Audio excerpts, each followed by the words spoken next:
방금 소개받은 김우영입니다. 제가 이번 세션에 이제 사회를 맡게 됐는데요.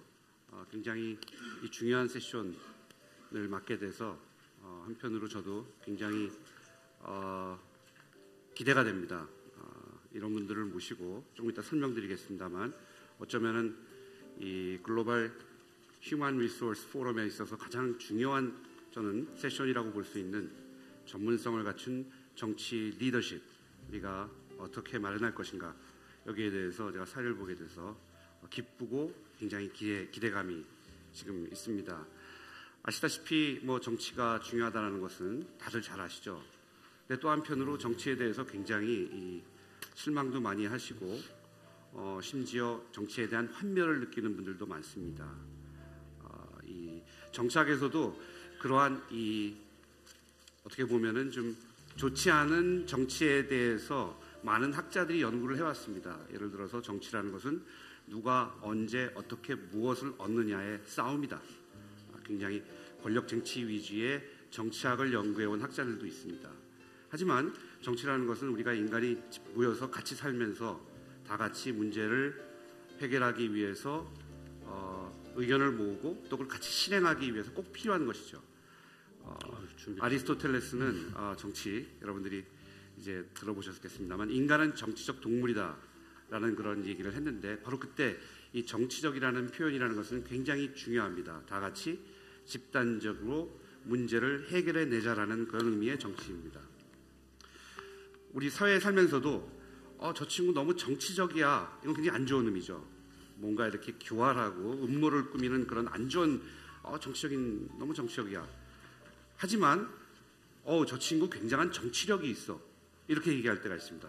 그건 우리가 어느 조직에 있건 간에 같이 문제를 해결해내기 위한 그런 능력을 갖춘 사람이다 라는 긍정적인 의미를 얘기하는 것이죠.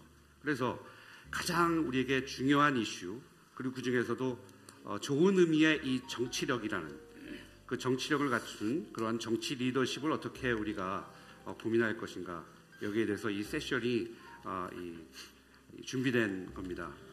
교육 중요하죠. 사회, 다른 회사, 다른 조직을 위해서 우리가 교육을 잘 시켜야 된다 이런 얘기를 많이 하는데 정치인들을 위한 교육을 어떻게 시킬 것인가 어떻게 보면 가장 중요한 급선무라고 말씀을 드릴 수 있을 것 같습니다. 이 세션에 대해서는 이제 제가 조금 이따도 말씀드리겠습니다만 크게 4가지 정도 얘기가 있을 겁니다. 전문적인 정치 리더십 할 때 그 전문성이라는 게 무엇일까에 대해서 오늘 이제 얘기를 우선 나눌 것입니다.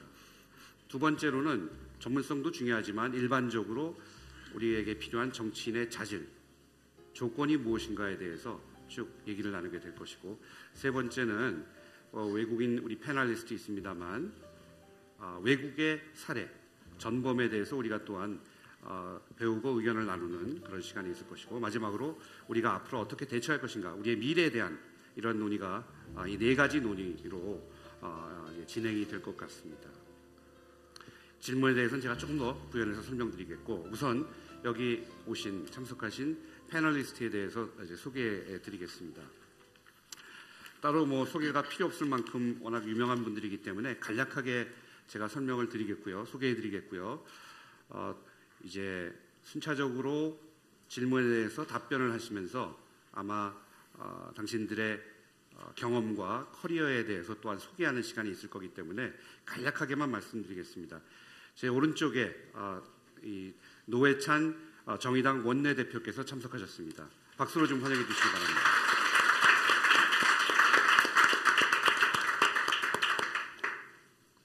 노동운동가 출신 정치인 이렇게만 제가 설명을 하고 넘어가겠습니다. 그 다음에 그 오른쪽에 더불어민주당의 김병관 의원님 또 참석해 주셨습니다. 네, 안녕하세요.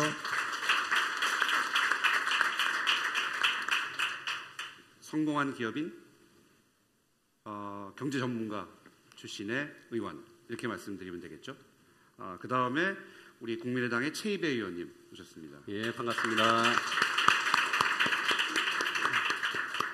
시민사회 참여연대와 경제개혁연대 이런 경험을 하신 시민사회 출신 전문 의원님 이렇게 설명을 드리면 될 것 같습니다. 자, 이 왼쪽을 보시면요. 제 왼쪽에는 우리 최창렬 용인대학교 교육대학원장님께서 참석하셨습니다.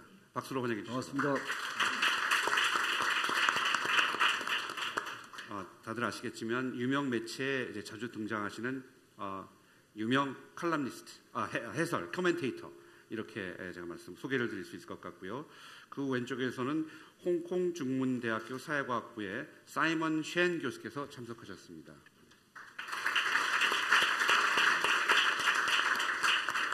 외국에서 오셨기 때문에 조금만 설명을 드리자면은 미국의 예일대학교에서 정치학 석사, 그 다음에 영국의 옥스퍼드 대학에서 정치학 박사를 받으셨고, 싱가포르, 홍콩, 또 미국 여러 교육기관에서 정치학을 연구하고 교육해온 분이시고, 우리에게 외국의 사례에 대한 발제를 따로 좀 해주시기로 되어 있습니다. 이 정도로만 설명을 드리고요. 다들 아시겠습니다만 우리말로 진행이 되고 영어로 동시 통역이 됩니다. 그 다음에 사이먼 첸 교수님 발표 시에만 영어로 발표가 진행될 예정입니다. 아까 말씀드린 4가지 질문에 따라 순차적으로 답변을 해주실 텐데, 그 순서는 이제 제가 임의로 또 여러 가지를 고려하여 우리 노회찬 우리 대표님부터 시작해서 의원님과 그 다음에 마지막에 전문가 2분, 이런 식으로 제가 순차적으로 질문에 대한 답을 듣는 것으로 진행을 하도록 하고요. 4가지 질문에 대한 이런 논의가 다 끝난 후에 이제 이 플로어가 개방이 돼서 Q&A 세션이 있습니다. 그 사이에 아마 이 탭으로 제가 질문도 받을 수 있을 것이고, 또 Q&A 세션에 여러분들의 질문에 있으면은 질문이 계시면은 제가 적절하게 수용을 해서 같이 논의할 수 있도록 이렇게 할 계획입니다. 자, 이 정도로 제 인트로를 마치는 걸로 하고요. 이제 준비된 이 세션 논의에 들어가도록 하겠습니다. 첫 번째 질문이요. 저희가 전문성을 갖춘 정치 리더십이 필요하다. 이게 굉장히 중요한 질문입니다. 왜 이걸 첫 번째 질문을 했을까? 전문성. 이 교육, 정치에 있어서도 교육이 중요하다. 근데 그렇다면 어떠한 교육이 필요할까? 그렇다면 그 전문성이라는, 영어로 하면 expertise라고 그러는데, 전문성이라는 거에 대한 논의가 필요하다는 것이죠. 그래서 여기에 대한 논의로 시작을 해보도록 하겠습니다. 각 패널리스트께서 미리 질문을 받고 준비해 오신 부분이 있습니다. 일단 처음이니까 이제 긴장을 푸시고 순차적으로 한번 답을 해주시면 좋을 것 같아요. 아까 말씀드린 대로 우리 노회찬 우리 대표께 제가 질문을 던지겠습니다. 전문성이 뭐죠? 어떻게 전문성을 갖춘 정치 리더십이 가능할까요? 예, 안녕하십니까, 노회찬입니다. 다른 나라에 비해서 정치인의 그 직업적 신뢰도가 현저히 떨어지는 이 한국 정치계에 몸담고 있다 보니까 이런 자리에 나오는 게 이제 마치 청문회에 이렇게 추궁을 당하기 위해서 나온 사람처럼 상당히 긴장됩니다. 그러나 오늘 이 주제 자체가 한국 정치의 신뢰도를 갖다가 높이는 어떤 지혜, 방법을 또 찾을 수 있는 길이기도 하기 때문에 서슴지 않고 나왔는데요. 저는 정치인에게 필요한 전문성은 2가지 측면에서 접근할 수 있다고 봅니다. 하나는 자신의 전문적 영역, 정치에 임하는 그 리더의 전문적 영역이 이제 무엇이냐 하는 문제가 있는 것이고요. 또 하나는 정치 그 자체가 하나의 또 전문적 영역으로서 그 정치에 대한 훈련이나 어떤 단련의 어떤 수준이 어떠한가 하는 지점에서 그 접근할 수 있다고 생각됩니다. 전자와 관련해서는 한국 정치는 그렇게 다양한 전문적 영역을 이제까지 보장해주지 못해왔다라고 봅니다. 특정 직역들, 예를 들면은 사법고시 출신이라거나 이런 부분이 절대 다수, 그 다음에 관료 출신, 이런 부분이 절대 다수고, 우리 사회의 어떤 다양한 어떤 그런 전문적 영역들이 이 정치 영역에서 표현되고 수렴할 수 있는 또 반영될 수 있는 그런 수준만큼의 다양성이 보장되어 오지 못하고 이것은 여러 가지 정치의 운영 방식, 정당의 어떤 민주화 정도라거나 또는 엘리트의 충원 방식이라거나 선거제도라거나 이런 것들의 결과로서 이제 전문적인 영역, 전문적 식견을 가진 사람들의 정치의 충원이 굉장히 빈약하게 이루어진 그런 결과가 아닌가 이렇게 생각되고요. 그 다음에 전문적인 어떤 하나의 영역으로서의 정치의 어떤 훈련 정도 이 부분 같은 경우에도 역시 저는 오히려 정치 엘리트를 키워내는 프로그램, 시스템의 부족도 한편에는 이유로서 존재하겠지만은 다른 한편으로는 폭넓은 어떤 인구 속에서 민주주의의 어떤 대중화가 아직까지 충분히 실현되지 않는 한국적 상황이 충분히 더 많은 사람들에게 정치 참여의 기회 또는 정치적 훈련의 어떤 기회, 정치적 성장의 기회를 갖다가 제공해주지 못하는 가운데서 굉장히 좁은 영역의 파워 엘리트들이 주로 정치에 진입하게 되는 대단히 이제 그 진입 장벽도 높은 그런 속에서 오히려 엘리트들이 건실한 엘리트들이 충분히 이렇게 만들어지지 못하는 그런 한계를 스스로 갖고 오지 않았는가 생각됩니다. 그런 점에서 저는 한국에서의 민주주의가 앞으로 더 성장하고 발전하는 데 있어서 이 정치적 리더십을 어떻게 건강하게 광범위하게 만들어내고 또 다양한 전문성이 보장되는 그런 정치적 엘리트들을 갖다가 충원시켜내느냐 하는 것이 민주주의의 어떤 발전에도 굉장히 중요한 과제라고 생각됩니다. 네, 감사합니다. 사실 우리 의찬 대표님께서 영어로 벌써 발제문을 사실 준비해서 보내주셨어요. 굉장히 사전 숙제를 열심히 해주신 것 같은데 이 두 가지의 전문성의 의미, 참 인트로로서 좋은 지적을 해주신 것 같습니다. 아주 일반적인 의미를 열어주셨고 의미의 논의를 열어주셨고 연이어서 우리 의원님들께서 좀 말씀을 개인적인 경험이나 자기 커리어가 또 다양하시니까 좀 연관해서 말씀해 주시면 또 좋을 것 같습니다. 더불어민주당 김병관 의원님 말씀해 주시죠. 네, 저는 성남 분당갑 을 지역구로 두고 있는 김병관입니다. 사실은 저도 이제 처음에 이 질문을 받았을 때 이 전문성이라는 게 어떤 전문성을 의미하는 건지가 사실 의문스러웠거든요. 그러니까 소위 말하는 정치인으로서의 이 정치적인 의미의 전문성이 있을 수 있고 특정 어떤 우리가 보통 얘기하는 전문가, 스페셜리스트로서의 전문성이 있을 텐데 어떤 측면을 여쭤보시는 걸까 이런 생각이 좀 들었습니다. 왜냐하면 이제 정치인이 되다 보니까 항상 이제 저 스스로도 그렇고 고민되는 부분이 정치인은 스페셜리스트일까, 제너럴리스트일까 뭐 이런 질문을 저 스스로도 하거든요. 실제로 그 국회의원이 돼서 제가 어떤 스페셜리스트로서 그 어떤 전문가로서 활동하는 영역은 그렇게 많지 않거든요. 전체 어떻게 보면 좀 일부이고 일반 제너럴리스트로서의 국회의원 그런 활동이 어떻게 보면 더 많은 것 같습니다. 그래서 어떤 전문성이라고 할 때 물론 이제 의미하신 바는 저는 스페셜리스트라는 측면에서 그 질문을 했다고 생각은 되긴 하는데요. 아무튼 일반적으로 그런 스페셜리스트가 우리 이제 대한민국의 국회에서 활동할 수 있는 여지가 너무 적다. 물론 이제 이외 그 말씀드릴 시간이 있을지는 모르겠지만 그 상임위를 할 때도 계속 돌거든요. 그리고 이제 사실 하나의 상임위가 담당하는 업무 영역이 되게 넓다 보니까 제가 이제 사실 자신 있는 부분들은 그 상임위 활동 중에 아주 일부분이고 나머지는 또 그때그때 다 공부해서 해야 되는 부분들이 있기 때문에 그런 측면에서 보면 이 전문성이라는 게 상대적으로 좀 덜 필요할 수는 있겠다. 뭐 이런 생각을 듭니다. 또 이제 한편으로 보면 국회의원 한 명의 어떤 역량이라기보다는 그렇기 때문에 어떤 정당의 힘 그리고 정당을 보조하고 있는 어떤 정책 개발하는 연구소, 연구원 이런 역할들이 또 더 크지 않나 이런 생각들을 좀 해봤습니다. 네, 이렇게 제가 다시 기회가 올 테니까요. 전문성이라는 게 그러한 이제 예를 들어서 특수 분야 혹은 영역의 전문성도 있지만 또 저희가 생각하기에 정치 아무나 하는 거 아니다. 전문가가 하는 게 정치다라는 의미의 또 전문성이 있으니까 자유롭게 말씀을 해주셔도 참 될 것 같습니다.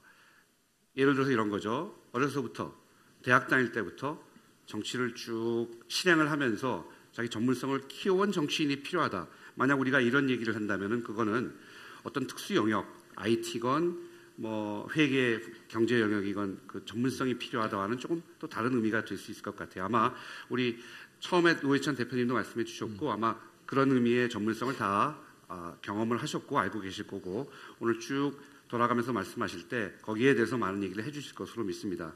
다음으로 우리 이제 국민의당 최이배 의원님은 이제 회계사시고 또 경제 개혁, 기업 지배구조 쪽에 전문성을 또 갖고 계십니다만 이 두 가지 의미의 전문성에 대해서 다 말씀을 좀 해주시면 좋을 것 같습니다. 예. 앞서 우리 이현 교수님 말씀하셨지만은 제가 이제 그 공인회계사가 되고 나서 이제 시민운동에 발딛게 되는 과정은 이제 어떻게 보면은 대학 때부터 사회 참여에 굉장히 관심이 많았기 때문에 이제 그런 이렇게 쭉 전망이 진로가 이제 이어졌었던 그런 이제 경험이 있는데요. 그리고 나서 시민운동을 오랜 기간 하면서 제가 어떤 그 일이 이게 지금의 현재 한국 사회의 잘못된 것들을 바꾸고 그걸 바꾸려면 법을 개정하거나 또는 정부 정책을 비판하는 역할을 하는 것입니다. 근데 그게 결국은 국회가 하는 일입니다. 입법부가 하는 일이 법을 만들고 또 정부가 정책을 할 때 그 정책을 비판하고 견제하는 역할을 하는 것이죠. 그래서 시민운동을 한 20여 년 좀 못되게 하는 기간 동안에 좀 그런 훈련을 했던 것 같습니다. 그래서 제가 처음 정치인으로 한번 국회에 들어와 볼 것이냐는 제안을 받았을 때 제가 스스로 판단하기에 내가 국회에 가서 일을 하는 것과 지금의 내가 하는 일이 전혀 동떨어진 일이 아니고 연장선상에 있다라는 생각이 들었기 때문에 굉장히 쉽게 저는 이제 정치를 하겠다는 것에 대해서 판단을 했었습니다. 근데 그것에 이제 가장 중요한 이제 그 저의 어떤 결정에 그것은 하던 일이 비슷한기도 하겠지만 제가 꼭 하고 싶은 일이 있다라는 거죠. 그러니까 정치를 하게 되면 내가 하고 싶은 일을 더 쉽게 힘을 가지고 추진할 수 있겠다. 그 전문성, 제가 하고 싶은 일이란 게 제가 가장 잘할 수 있는 일을 잘하고 있는 일을 이제 얘기하는 것이고 그게 바로 이제 전문성이라고 저는 이제 판단을 합니다. 앞서 우리 두 의원님 말씀을 다 하셨기 때문에 굉장히 저는 이제 모범 답안을 이미 듣고 또 한번 얘기하는 건데 보통 정치라고 하면은 이런 정책을 만드는 전문성을 가지고 있는 분야가 있겠죠. 그래서 법률, 회계, 경제, 뭐 다양하게 보면은 뭐 외교, 문화, 국방, 사회 뭐 다양하게 있습니다. 교육 이렇게. 그리고 정치를 정말 잘하려고 하고 필요한 전문성. 보통 우리가 정무적인 감각, 정무라고 많이 표현을 하는데요. 그래서 당 내에서도 정책을 일하는 파트와 정무적인 파트가 이렇게 나누어집니다. 그래서 어떻게 보면은 그 정책적인 자기의 특수한 스페셜리스트로서의 전문성을 키우는 것은 정당에서 해주기보다는 자기 스스로 여러 가지 뭐 학습과 그러니까 공부와 이런 걸 통해서 하게 되는 것이고 그 뒷부분 정무적인 것 보통 정당이 정치 활동을 할 때 가장 중요한 게 조직, 사람을 모으는 일과 또 자신의 어떤 정책들이나 이념들을 외부에 알리는 홍보가 가장 중요하죠. 이제 그런 것들이 정무 파트라고 이어지는데요. 이런 것들은 물론 그 각각 분야도 전문가가 있겠지만은 정당 활동을 하면서 자연스럽게 또 습득을 하게 되면서 배우게 되는 것 같습니다. 그래서 저도 두 번의 선거를 통해서 제가 가지고 있는 정책을 어떻게 더 국민들에게 알릴 것이냐라는 부분에 대해서 고민하게 되면서 그 부분에 대해서 전문가들과 얘기하면서 또 배워가는 역할들을 이제 계속하고 있는 것이죠. 그래서 정치인이 갖춰야 될 전문성이라는 것은 저는 기본적으로 자신의 분야라는 게 하나는 있어야 된다라고 생각을 하고요. 그리고 그 이후에 정치에 참여를 했을 때 그 안에서 정무적인 그런 감각들과 능력을 익혀가는 것이 또 정치인으로서 커나갈 수 있는 그런 전문성을 키우는 분야라고 생각을 합니다. 그래서 이 두 가지 분야에 대해서 어떻게 보면은 정당이 좋은 인재를 육성하고 또는 좋은 인재를 영입해서 좋은 정치 리더십을 키울 수 있는 그런 인재들을 양성하는 역할을 해야 된다라고 생각을 하는데 현재 우리나라 정치의 그 정당은 그런 역할이 좀 부족하다라는 말씀을 드리고 이후 주제에서 또 말씀드리도록 하겠습니다. 네, 감사합니다. 지금 사실 저희가 예상했던 첫 번째 질문에 할애할 시간이 지났는데요. 두 번째 질문이 정치 엘리트의 자질과 조건입니다. 그렇기 때문에 두 질문이 연결되고 따라서 전문성에 대한 논의를 조금 더 하고 뒤에 이제 다른 일반적인 자질과 조건에 대한 논의를 조금 줄이는 식으로 한번 진행을 해보겠습니다. 다음으로 이제 드디어 전문가 패널리스트 순서가 왔는데요. 아마 훨씬 더 비판적인 얘기를 해주실 수 있을 것 같다는 기대를 합니다. 우선 우리 최창렬 원장님. 안녕하세요. 최창렬입니다. 앞서 세 분 말씀 잘 들었는데요. 님이 저보고 비판적인 말씀을 해주실 거라고 말씀드렸는데 비판적이라기보다도 제가 객관적으로 느낀 거를 말씀을 드리겠습니다. 일단 요즘은 지나치게 전문가가 강조되고 있다라는 말씀을 좀 드리고 싶어요. 특히 이제 우리가 여기서 얘기하고 있는 분야는 정치 리더십에 있어서의 전문성이거든요. 우리나라 정치는 전문가가 부족해서라기보다도 정치 자체가 역할을 못하고 있다라는 생각을 합니다. 다시 말해서 지금도 뭐 여기 여당은 안 계시죠? 여당 계시고 야당이 안 계시는군요. 여야 개념이 아직도 제가 좀 헷갈려가지고. 근데 지금 보면요, 정치라는 거는 갈등을 조정하는 겁니다. 가장 쉽게 얘기해서 우리 사회에 너무나 많은 갈등이 존재합니다. 우리 사회만 존재하는 게 아니라 기업에도 존재하고 조직에도 존재하고 학교도 그렇고 인간 사회 자체가 갈등 그 자체인데 정치는 바로 그 갈등을 여하이 조정하냐의 역할이거든요. 그래서 전 전문가보다는 상식과 어떤 그 보편적인 그 생각을 가진 사람이 많아야 되는데 이 정치에 들어온 분들이 거의 다 우리 사회에서 어느 정도 이상 보편성과 상식성을 가지고 있는 분들인데 그 전문성을 다 가지고 있는 분들이 많습니다, 요즘은. 근데 그분들이 들어와서 도대체 제 역할을 잘 못합니다. 여기 지금 김명관 의원하고 저기 그 최 의원님 두 분 계십니다만 두 분은 아주 전문가 케이스로 들어온 분들이거든요. 제가 알기로는 한 분은 지역구고 한 분은 비례대표이긴 합니다만 더구나 비례대표는 그야말로 전문성을 많이 요구하죠. 그래서 각 정당들이 선거 때가 다가오면 우리는 이제 인재를 영입할 거다라는 얘기를 각 당 대표들이 굉장히 많이 합니다. 뭐 깜짝 인물을 발탁할 거다. 저는 그런 얘기를 보면서 이게 정치의 본질은 아닐 거다. 전문가가 정치에 들어오는 건 좋죠. 그러나 우리 사회의 전문가는 차고 넘칩니다. 그 전문가가 정치권에 들어오는 게 나쁘다라는 게 아니라 지나치게 정치인들이 자신들의 역할을 하지 못하면서 전문가를 지나치게 강조하는 면이 있어요. 그래서 그걸 하나 지적하고 싶고 제일 바람직한 거는 전문성을 가지고 있으면서도 리더십을 갖고 있으면 가장 좋겠으나 그게 어디 그렇게 쉽겠어요. 완벽하게 그 가지기 어렵다고 보고 그래서 저는 아직은 우리나라에서는 전문성도 굉장히 중요합니다만 정치인들의 충원 구조가 잘못되어 있다는 생각이 들어요. 항상 정당들은 전문가를 강조하면서 신문이나 방송에 우린 A를 영입했다라고 하면서 또 이제 지지를 끌어모으려 하는 이런 것들은 그야말로 저는 이 전문가가 필요하다는 이 명제와는 어떻게 보면 좀 상반된 면이 있다라는 거예요. 그 말씀 하나 드리고 싶고 또 우리나라 정당들의 충원 구조와 관련해 가지고 정당에서 당뇨로 쭉 큰 사람들도 아까 우리 김 교수님도 말씀하시고 앞서 뭐 노회찬 의원께서도 말씀하셨는데 그 자체가 전문성이다라는 생각이 들어요. 그러니까 여러 사람들의 여러 가지 이해관계가 다른 거, 상충하는 이해관계를 잘 조정해내는 것만큼 어려운 일이 없습니다. 근데 우리는 반드시 뭐 기업에서 성공해야 되고 고위 관료 출신이어야 되고 예를 들어 학자 출신이어야 된다. 이 사람들만 전문가다라는 뭐 그렇게 생각하는 건 아니겠습니다만 그런 인식이 우리에게 많이 이렇게 확산되어 있는 것 같아요. 그래서 이 대중들도 유권자들도 이 사람의 경력이 무슨 유명한 교수 출신이라든지 기업에서 성공한 사람이라든지 우리는 기업에서 성공한 사람이 국가 경영에 실패한 일을 지금 목도하고 있습니다. 지금.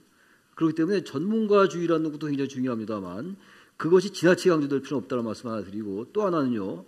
역시 우리 정치에 중요한 거는 같은 맥락이긴 합니다만 어떤 그 인민주권이라는 거 우리가 지금 민주주의를 하고 있는데 지금 우리는 사실 지금 민주주의에 실패하고 있는 겁니다.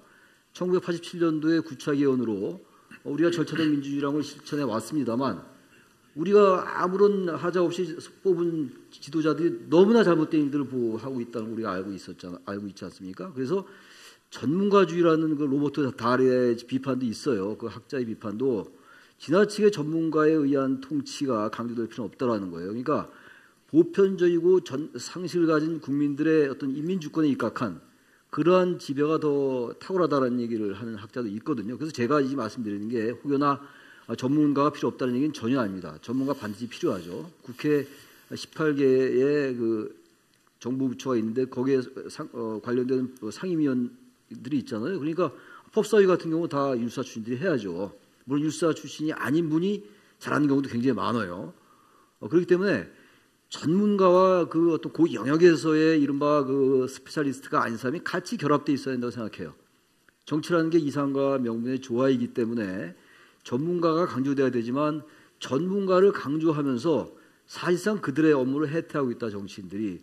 그래서 보다 중요한 거는 정당의 추원 구조도 바꿔야 되고, 어제 문재인 대통령이 그 시정연설에서 뭐 선거제도 개혁 얘기도 했습니다. 개헌 얘기도 했고, 선거제도의 개혁을 통해서 어떻게 보다 상실을 가진 이들이 더 많이 정치권에 진입하는 게 굉장히 중요하다고 생각합니다. 지금 여기 지금 김병관 의원이라든지 최이배 의원, 제가 노회찬 의원이 전문가가 아니라는 얘기는 아니고 제가 노회찬을 이제 빼서 얘기하는데, 저 두 분 이제 들어오신 지 얼마 안 됐고 또 전문가 케이스 들어온 분들인데, 저분들도 아까 고백하시잖아요.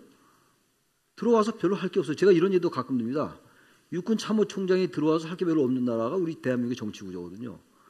그 이 국회의원이 되기 전엔 굉장히 많은 역할도 하고 사회에서 존경을 받던 분들이 막상 국회의원으로 들어오면 초선 이상 이하도 아무것도 아닌 구조. 이런 상황에서 계속 전문가만 강조한다면은 이게 뭐가 앞뒤가 안 맞는 거예요. 그래서 저도 뭐 지금 얘기가 원래 지금 이 주제하고 관계가 없는 얘기가 될지 모르겠는데, 뭐 이따 기회가 되면 다른 말씀도 드리겠습니다만, 전 오히려 그런 걸 좀 상대적으로 강조를 하고 싶어서 말씀을 드렸습니다. 네, 이 노회찬 대표님께서 시작하셨던 그 전문성에 대한 두 가지 얘기가 이렇게 다 나오고 있는 것 같습니다. Would you like to add your opinion? And I would appreciate it if you keep it brief, in the interest of time. And you have a whole 10-minute, later for your presentation. So I just go for my presentation at one. Okay. So now. 지금 우리 션 교수님께서는 이따 세 번째 질문과 관련해서 10분 동안 발제를 해주시기 때문에 여기서는 따로 이 답변은 안 하는 거로 했습니다. 자, 두 번째 질문이 일반적인 정치 엘리트의 자질과 조건입니다. 아마 전문성에 대한 논의를 조금 더 해주실 수도 있겠고, 그 전문성이 과연 무엇을 의미하는지에 대해서 정치인의 일반적인 자질과 조건과 관련해서 말씀해 주실 수 있을 것 같습니다. 지금 방금 전에 우리 원장님께서 말씀하신 것처럼 정치 갈등 해결이거든요. 그리고 이거는 또 어떻게 보면은 특수한 의미의 전문성이라기보다는 일반적 의미의 전문성입니다. 지금 우리 알다시피 소위 촛불혁명을 경험하고 가장 최근에는 공론화위원회라는 것을 경험을 했습니다. 여기서 말하는 전문성이라는 무엇일까? 전문성이라는 것은 무엇일까? 새로운 시대의 정치적 전문성이라는 건 무엇일까? 이런 것을 생각하기도 합니다. 그래서 하여튼 전문성의 논의와 함께 일반적으로 필요한 정치 엘리트의 자질과 조건과 관련해서 좀 말씀을 해주시면 좋을 것 같습니다. 다시 한번 이 순서를 이제 시작하도록 하겠습니다. 대표님. 네. 2년 전에 우리나라가 가입되어 있는 OECD에서 회원국 42개국을 대상으로 해서 각 나라 국민들의 의견을 물었습니다. 귀하 나라의 정치인들을 신뢰하는가? 거기서 대한민국이 27%로 꼴찌에서 두 번째를 기록했습니다. OECD 평균 신뢰도는 48%로 나왔고, 가장 높은 신뢰도를 보인 나라는 스웨덴, 스위스로 70%에 육박했습니다. 왜 이런 결과가 나왔는가? 제가 얼마 전에 영국에 가서 영국 분들에게 물었습니다. 당신들은 당신 나라 의회 의원들을 믿느냐? 그 얘기를 했더니 한 절반 정도가 믿는다라고 얘기를 했습니다. 대체로 믿는다. 우리나라에서는 볼 수 없었던 그런 반응입니다. 왜 믿느냐 하니까 두 가지를 얘기했습니다.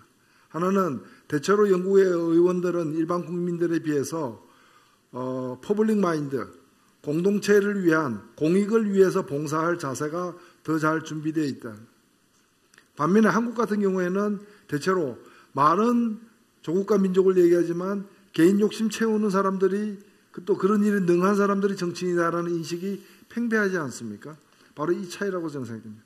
두 번째는 뭐냐면은 정치라는 그런 공적인 활동을 할 준비, 즉 대화하고 이견을 모아내고 타협하고 또 정책을 표현하고 또 목소리를 경청하는 그런 정치를 갖다가 하기 위한, 정치라는 하나의 그 전문 영역을 제대로 소화해내기 위한 훈련과 준비가 일반인보다 잘 된 사람들이 정치를 하고 있다는 겁니다. 노동당을 지지하느냐 보수당을 지지하느냐는 문제와 별개로 정치인에 대한 평가가 대체로 그러했습니다. 그에 반해서 우리나라 같은 경우에는 좀 심하게 얘기한다면 정치인 하면은 선거에서 이긴 사람, 당선되는 능력은 검증되었지만 나머지 능력은 잘 미지수인 사람들, 이런 평가까지도 사실이 있습니다. 그래서 저는 정치인에게 요구되는 능력이 바로 이 가장 핵심적인 게 이 두 가지가 아닌가. 그 어떤 전문성에 앞서서 퍼블릭 마인드, 공동체의 공익을 위해서 일할 수 있는 그 자세, 이것이 본인의 가치나 철학이나 어떤 정책의 노선보다 훨씬 더 먼저 갖춰줘야 될 가장 중요한 덕목이 아닌가 생각되고, 두 번째는 정치라는 그 다양한 의견들을 또 복잡한 이해관계를 갖다가 제대로 조율해내고 타협해내고, 그리고 그 속에서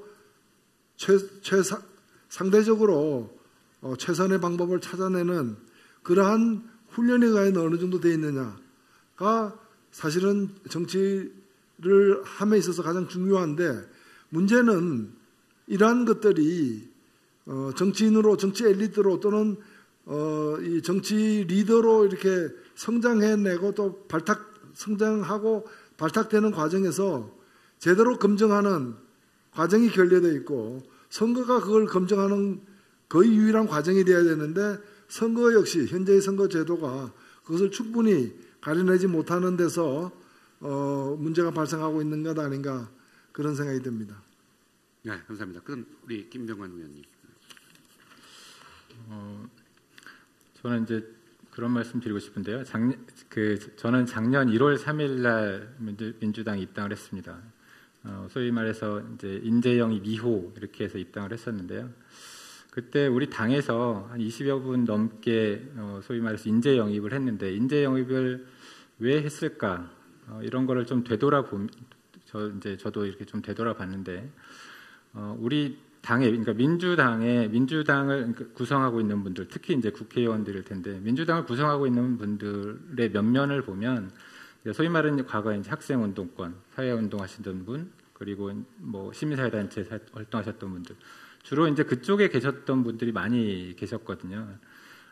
이제 반면에 조금 더 그 특수한 전문 영역들, 뭐 예를 들어서 저처럼 기업에 있던 분이라든지, 뭐 경찰, 뭐 지금 이제 우리 당에는 외교관 출신 다시 미래로 들어오셨구나. 이제 외교에 관한 전문가라든지 어떤 특정 영역에 있어서의 전문가분들이 별로 안 계셨거든요. 그래서 우리 당에 좀 부족한 부분들을 채워줄 수 있는 사람들을 한 명 한 명씩 영입들을 한 겁니다. 이제 반면에 이제 작년에 새누리당 상황을 보면 어쨌거나 여당을 오래 했었기 때문에 인재풀이 사실 상당히 많이 풍부합니다. 이제 정당과 같이 활동하고 있는 교수라든지 어떤 정당 밖에 있는 전문가들이 상당히 많이 풍부한 반면에 야당 입장에서는 그런 부분들 좀 많이 부족했던 것 같고, 그래서 좀 얼마나 큰 영향을 미칠 수 있을지는 모르겠지만 한 명 한 명씩 그 영입을 됐던 거고요.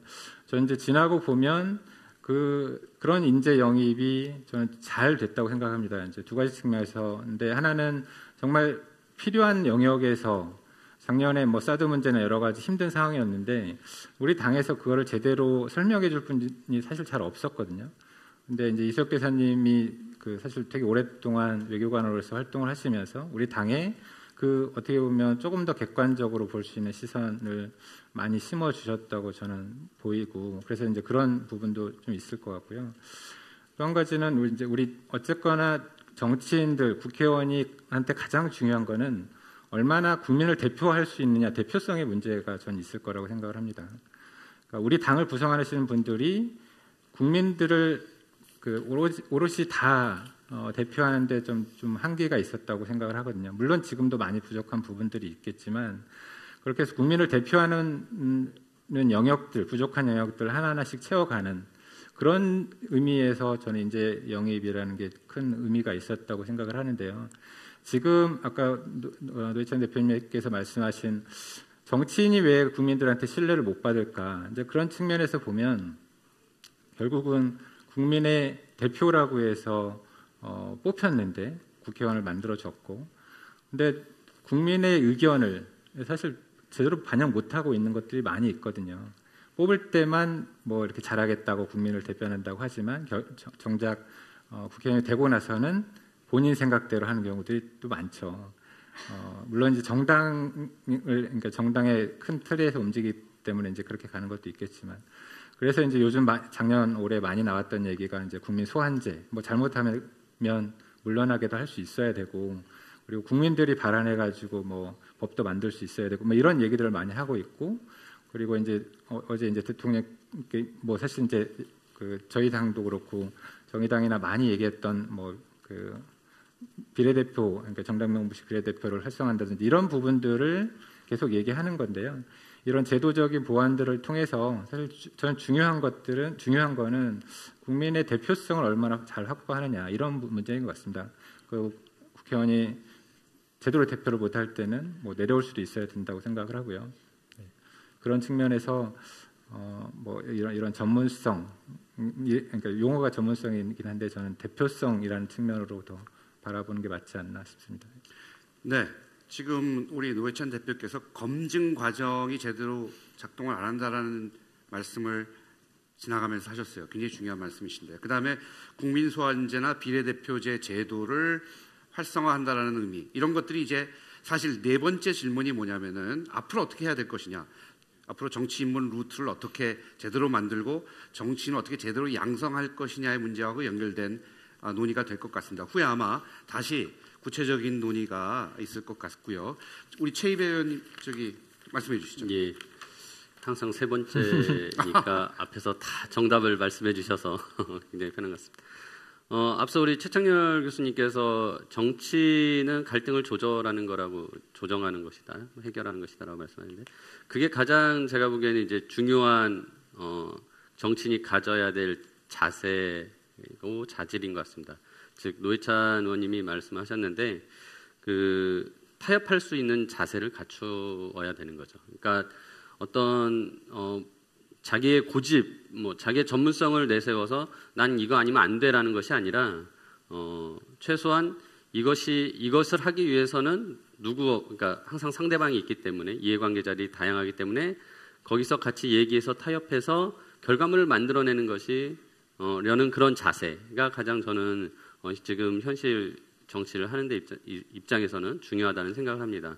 그 이유가 지금까지 우리 한국 정치가 이제 불신을 받는 이유가 싸우는 정치만 하거든요. 그러니까 서로 여야가 자기 목소리만 내고 타협할 줄 모르는 지금까지 그런 상황이 왔기 때문에 결국은 정치인들에 대한 또는 정치에 대한 불신이 깊어졌다고 생각을 하고요.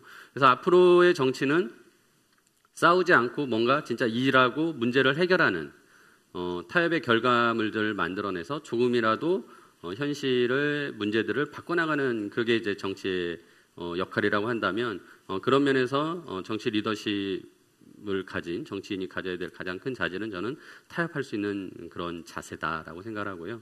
물론 이제 그 안에서 여러 가지 판단들을 할 수 있는 기준들을 가지고 있어야겠죠. 아까 제가 앞서 말씀드렸던 최소한 법을 만드는 국회의원이라면은 법에 대한 지식, 그리고 국민들이나 누구나 공감할 수 있는 상식의 선에서 얘기할 수 있어야 된다고 생각을 합니다. 이제 그런 부분들이 기반이 돼서 타협을 하면서 뭔가 문제를 해결해 나가려는 그런 자세가 굉장히 중요하다고 생각하고요.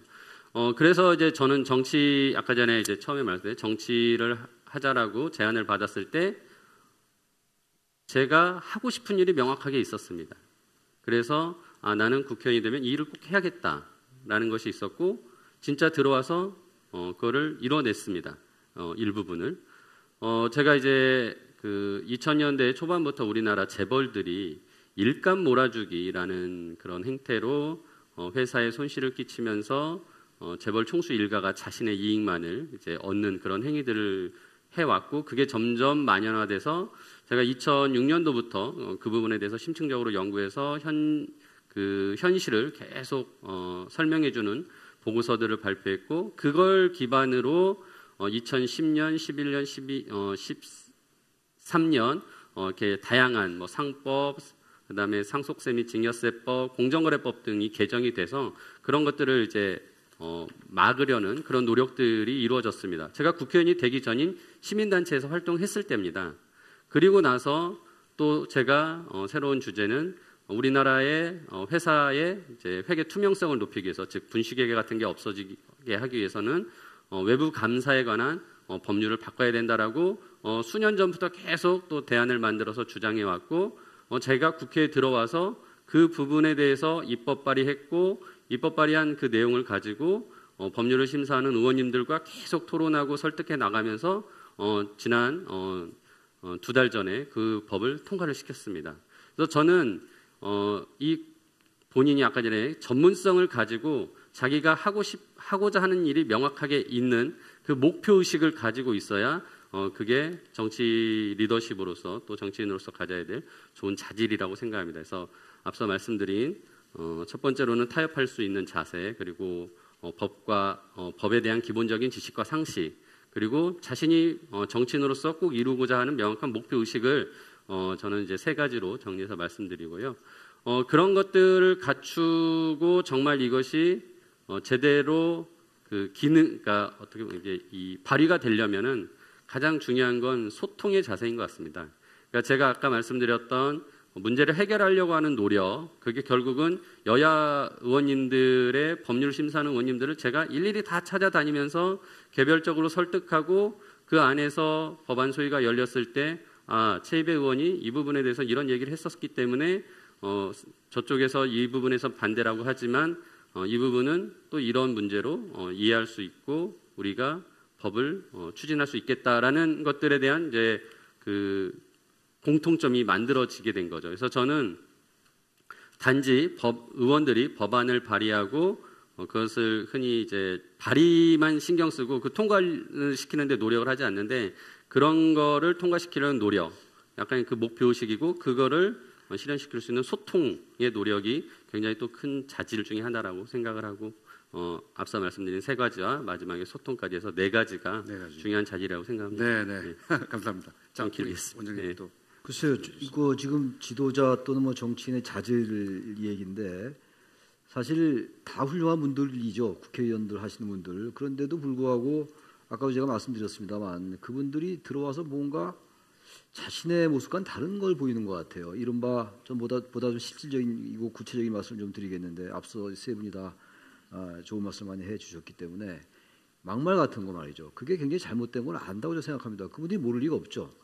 공부도 할 만큼 한 분이고 사회에서 나름 분야에서 경험을 쌓으신 분들인데, 이런 말이 언론을 통해서 나가면 굉장히 잘못될 거다를 걸 알면서 불구하고 왜 할까를 생각해 봤더니 그게 언론에 보도가 되고, 언론에 보도하면 또 그 유명세를 타게 되고, 과거에 여러분들 뭐 아시겠습니다만 YS 대통령 같은 경우는 죽는 것 빼놓고 매일 신문에 나오는 게 좋다는 말이 나올 정도로 정치인들은 그렇게 굉장히 언론에 나오는 걸 좋아합니다. 그런 것들이 유권자들에게 결국 반응을 하는 거거든요. 그래서 자꾸만 그런 막말들을 하는 것 같아요, 제가 볼 때. 그러니까 그런 상황에서 더 이상 의원들의 또는 뭐 정치인들 리더십의 자질을 따진다는 것 자체가 대단히 공허하다는 생각이 많이 들어요. 너무나 원론적인 얘기이기 때문에. 당위적으로 볼 때 반드시 이래야 된다. 공적 영역에서 희생할 줄 알아야 되고 봉사할 줄 알아야 되고 남과 소통해야 된다. 타협할 줄 알아야 된다. 이런 건 다 할 줄 아는 얘기예요. 여러분도 다 알고 있는 것이고 의원도 다 알 겁니다. 왜 그것이 안 될까를 생각할 때가 된 것 같아요. 이제 누가 들어오더라도 그 자리에 가면 이상하게 변하는, 100%가 다 그런 건 아니겠습니다만 물론 훌륭한 의원님들 너무 많이 계시죠. 저도 옛날에 국회에서 좀 있어봤는데 저는 의원 생활을 해보지 않았지만 국정감사 때 의원들 너무나 고생 많이 합니다. 그래서 제가 사실 좀 딴 얘기가 될지 모르는데 싸잡아서 의원들 비판하는 걸 제가 가장 싫어합니다. 그리고 가장 우리가 경계해야 될 것이 정치권, 정치를 완전히 뭉뚱그려서 비판하는 거. 그렇게 되면 양비론으로 가버려요. 옥석을 갈 수가 없거든요. 그런 걸 우리가 굉장히 조심해야 되면서도 불구하고, 그러나 어쨌든 국민 일반은 정치가 뭔가 우리를 바꾸지 못한다는 생각을 가지고 있는 거거든요. 그래서 역시 저도 뭐 앞서 3분처럼 정치인들은 다른 사람보다도 특히 어떤 공공에 있어서 공적 영역에서 자기가 희생할 줄 알아야 된다는 생각을 가져야 되는데 그게 안 되는 거예요. 만약에 제가 국회의원 되면 그러지 않을 것 같은데, 그러니까 저 같은 사람은 국회의원이 못 되는 거죠. 다시 말하면 공천을 받아야 되는 거예요, 공천. 근데 공천 제도가 맨날 바뀝니다. 그리고 각 당이 때가 되면은 공천 룰을 가지고 싸워요. 이른바 룰의 전쟁. 여러분들 많이 들어보셨을 겁니다, 아마. 룰을 어떻게 바꾸냐에 따라서 공천을 받고 안 받고가 결정이 되는 것이고, 그러니까 모든 정치 게임이 거기서 다 결정이 되는 거니까 정치는 어떠어야 된다, 당위적으로. 이래야 된다라는 것 자체가 의미가 없어지는 거예요, 점점. 그래서 자꾸 우리가 하는 얘기가 제도적 보완이 필요하다. 지금의 여야 구조는 지금 보세요. 여당과 야당의 그 행태를 보면요. 여야를 뭐 제가 양비론을 싸잡아서 비판하는 게 아니라 저는 분명히 어떤 입장을 가지고 있습니다만 항상 적대적 공존이에요. 그렇게 싸울 수가 없어요. 어떤 사안을 두고 그렇게 생각이 다를 수가 있을까? 같은 시대를 같은 사안을 보는 관점이 어찌 이렇게 다를까라는 생각을 할 수밖에 없는 거 아니겠어요? 우리는 이른바 그걸 적대적 공존이라고 얘기합니다. 적대적 공존을 가져가야 양쪽이 사는 아주 묘한 구조거든요. 그걸 바꿔줘야 되겠죠. 그걸 제도적으로 보완해야 되는 것이고 그건 역시 앞서 세 분 말씀하셨습니다만 의원들이 바꿀 수밖에 없어요. 의원들이 안 바꾸면 결국 국민이 나서는 거죠. 그래서 어쨌든 간에 어떤 그 당위적인 것도 굉장히 중요합니다만 여러 가지 시간이 쫓겨서 옆에서 지금 우리 교수님이 저보고 끝내라고 그러는데 기본적으로 어쨌든 의원들과 우리 국민들과의 소통을 통해서 이제는 뭐 공론화위원회에서도 봤잖아요. 또 지난 촛불혁명에서도 봤고 우리 국민이 뭔가 바꿀 수가 있거든요. 대의제민주주의는 한계가 분명히 왔습니다. 그래서 이런 제도를 바꾸는 것도 의원들을 움직이는 힘은 우리 국민에게 있는 겁니다. 그래서 그런 적대적 공존이 가능하지 않게 하는 구조, 의원들이 들어와서 공적 영역에서 희생심을 발휘할 수밖에 없게 하는 구조를 여러분과 의원들이 만들어갈 수밖에 없다고 생각을 합니다. 네, 죄송합니다. 이게 또 저희가 모든 질문을 이제 다 다뤄야 되기 때문에 괜찮습니다. 그래서 조금 있다가 이제 그러면 어떻게 해야 될 것이냐의 얘기로 넘어와야 됩니다. 그렇죠? 지금 많은 좋은 말씀 해주셨잖아요. 타협과 조율의 문제, 그다음에 대표성의 문제, 공익, 소통, 명확한 목표 의식 이런 것들은 이제 저희가 충분히 알고 있는데 잘 안 된단 말입니다. 그 사이사이에 뭐 여러 제도 얘기도 하셨죠. 검증이 돼야 된다, 뭐 여러 제도를 가지고 보완을 해야 된다. 이런 논의가 마지막에 나와야 될 겁니다만 그 전에 우리가 다루는 주제는 잊지 말으셔야 될 게 교육입니다. 정치인 양성, 정치인 교육 체제를 어떻게 할 것인가. 요와 같이 여러 가지 제도가 가야 되겠죠. 그렇죠? 그렇기 때문에 그런 논의로 저희가 이제 나중에 집중할 텐데 그 전에 해외 사례를 한번 보시겠습니다. 홍콩 대학의 우리 교수님께서 해외 사례를 직접 이제 연구를 해서 준비해 오셨습니다. 한 10분 정도 발표를 통해서 해외에서는 어떻게 정치 리더십 양성에 노력하는가 문제를 한번 저희가 보도록 하죠. Professor, please. My PowerPoint is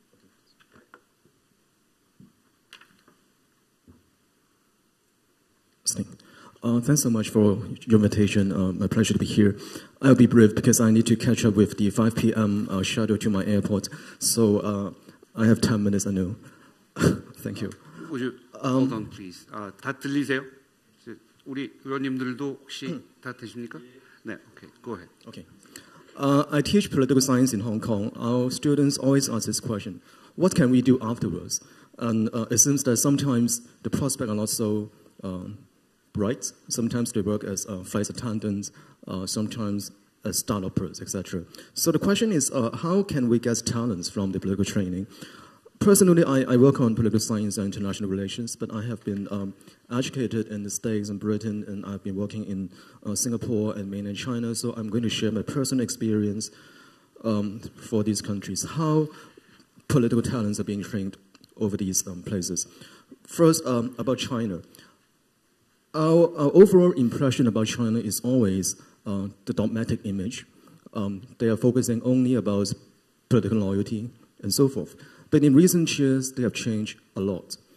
In the year of 2000, I've been working at the School of Public Policy of Tsinghua University. That's the most elitist university in China, when they have just set up the School of Public Policy to offer the MPA degrees. At that time, I just graduated, so I came to observe how the new school is being set up. To my surprise, they have been focusing a lot on the so-called experimental learning or social science case studies. Of course, political loyalty is important, but they would be focusing quite heavily on the application. Most of the students of the programs are being told to go to field studies, and that's the most concerned part of the entire study. For example, they may be sent to village to observe the village level election and to come up with a solution that is within the political tolerance that China can afford. In a sense, the Chinese political talents are using the so-called university as a social science laboratory so that they can get the solutions for the practical problems instead of just learning the theories and all that. So this is the changes in evolution of the Chinese example because they are learning directly from the States. And my hometown, Hong Kong, is quite the opposite. We don't really have the political talents training. And when the Britons were ruling Hong Kong, they only engaged in a practice called administrative absorption, which is similar to the apartheid model. When there are successful elites, they will be absorbed into the governments, into the consultation committees, and the voice will be reflected, and so forth. But in recent years, time has changed, so the government has attempted to build a new institute, but all without a lot of success. The government tried to build an internal civil servant training institute within the government to train them how to be responsive to the media, to train them to be responsive to the civil society and so forth.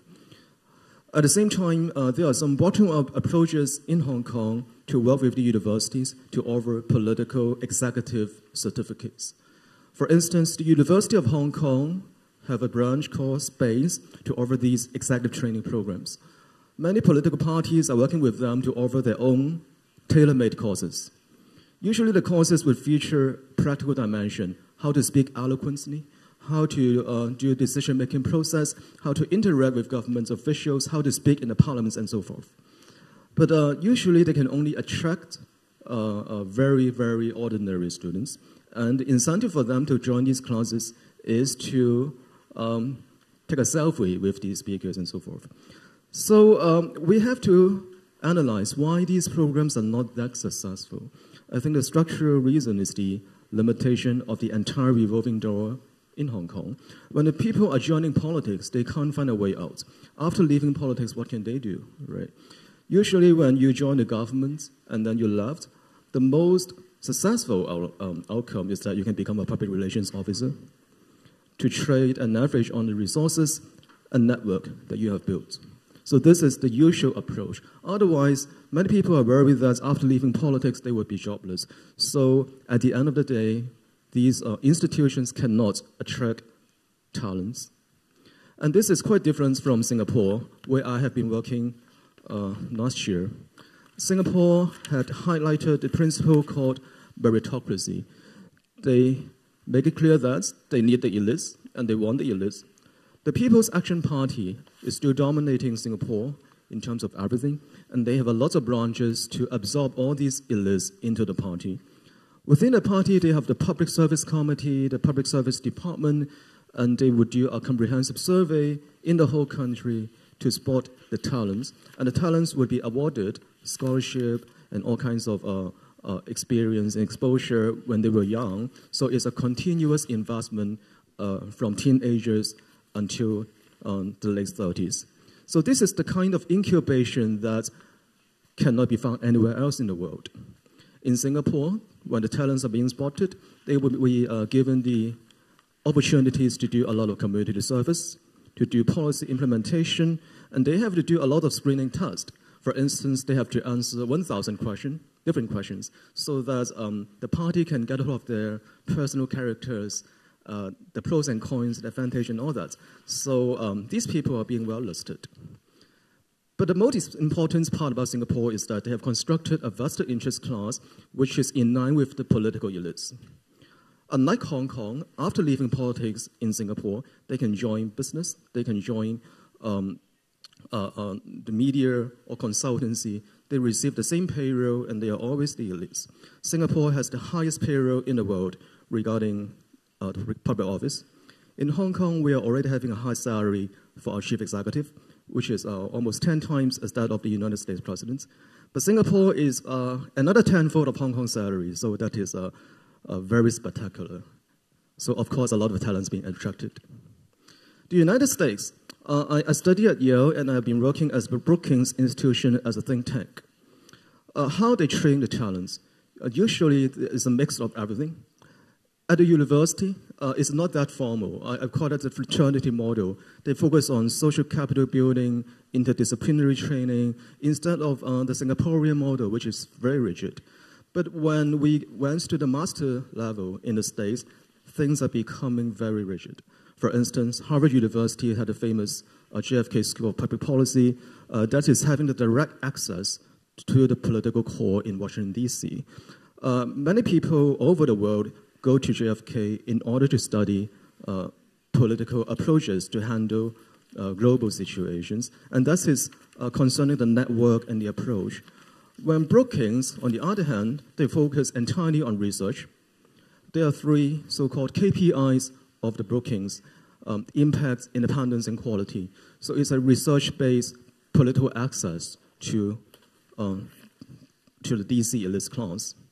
But I think what is most interesting to our audience here is the third model, the so-called lobbyist model, which is applied by some ideologically inclined think tank, such as Heritage Foundation, which is a very famous conservative think tank. They will offer a comprehensive practical training for the interns and the staffs and whoever will pay them to get this training. So these are the practical skills such as how to research, how to write op-eds in a newspaper, how to write blog, antique skill building workshops, how to write resume, and other practical things. They have their own studio to train you to teach, to train you to speak at the radio station, and they have model debates to train you working in the parliament and so forth.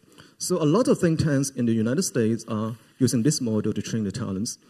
And in K Street, where the lobbyists are working, they are having their own guidebook. They would let all the users know how to run an election, how to make up with the polling data, how to fabricate the facts, and so forth. And these are all in the guidebook. So that's the United States. And finally, in Britain, I studied at Oxford, and they are famous for training politicians. I think the Oxford Union is the most representative example, which is technically not part of the university, but it is very close to the university. It's simply a debating organization. But many, many politicians in Britain were trained by the union. So they have two tiers, in my opinion. First, they have formal training, and Britain concerned language or not. So a lot of politicians came from literature, Latin study, and so forth. But that's only part of the whole story. And secondly, we have the informal training, debating, networking. So this is the Oxford Union's role. Finally, we have other affiliated examples, such as the Chatham House. In recent years, they focus a lot in building international network. So elites all over the world can go there to learn the same approaches in hope of applying to the global arena. So to conclude, I think these are the existing programs. But to be in line with this conference, we are working towards the AI era. A lot of things can be changed, and we need to be accommodated. Just to give one example, because I'm running out of time. Donald Trump won the election through a lot of IT skills. Machine learning, internet mobilization, and so forth. Our university don't teach that. Most existing think tanks don't teach that. And I do believe it's one of the necessary examples for politicians to learn in the future. And there are many, many other aspects, but I do need to catch up with my flight. So thanks so much for your time. Thank you. 네, 감사합니다. 네, 시간 관계상 참 우리 하나하나 듣고 싶은 얘기가 많은데 참 안타깝네요.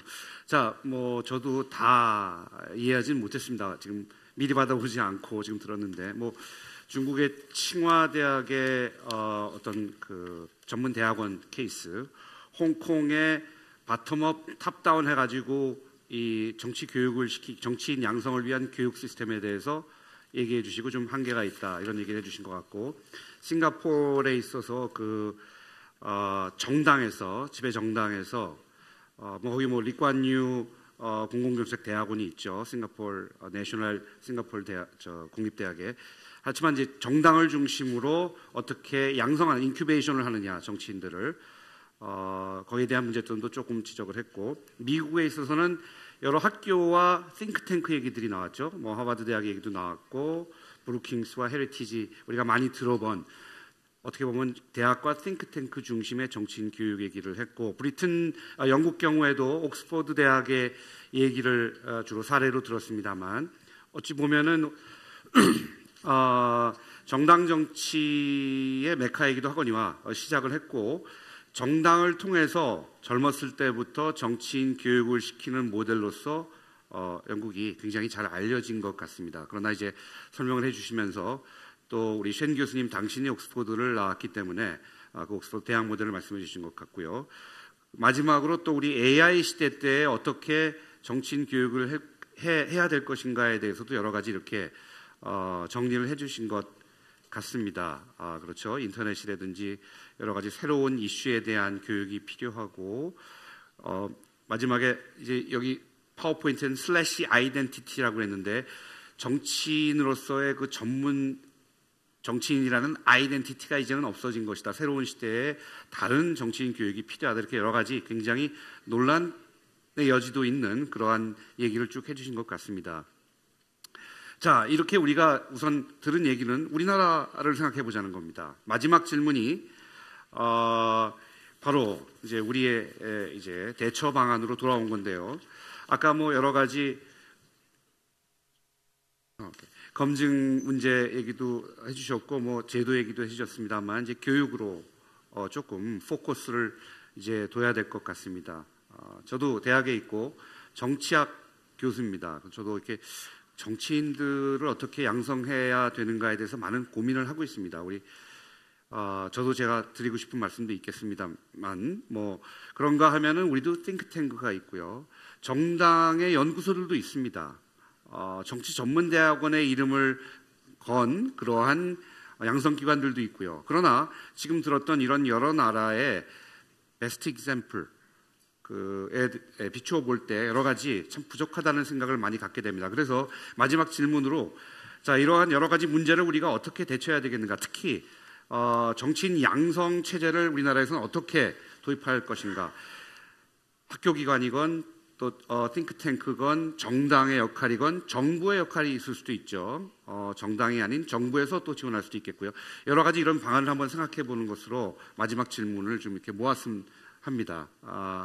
역시 우리 대표님께서 좀 시작을 해주시면 감사하겠습니다. 네, 오늘 이 귀한 시간을 함께 보내다 보니까 이 정치인 양성 프로그램 이런 게 제대로 된 게 나오지 않으면 머지않아 현역 국회의원들에게 그만하고 이제 AI에게 넘기자 이제 그런 얘기가 나올 것도 같습니다. 생 교수 얘기를 잘 들었는데요. 저는 이제 생 교수의 그 여러 각국 사례에는 속하지 않았지만 제가 알고 있는 사례 중에서 상당히 관심이 많이 가는 단 두 가지 사례를 말씀드리고 싶습니다.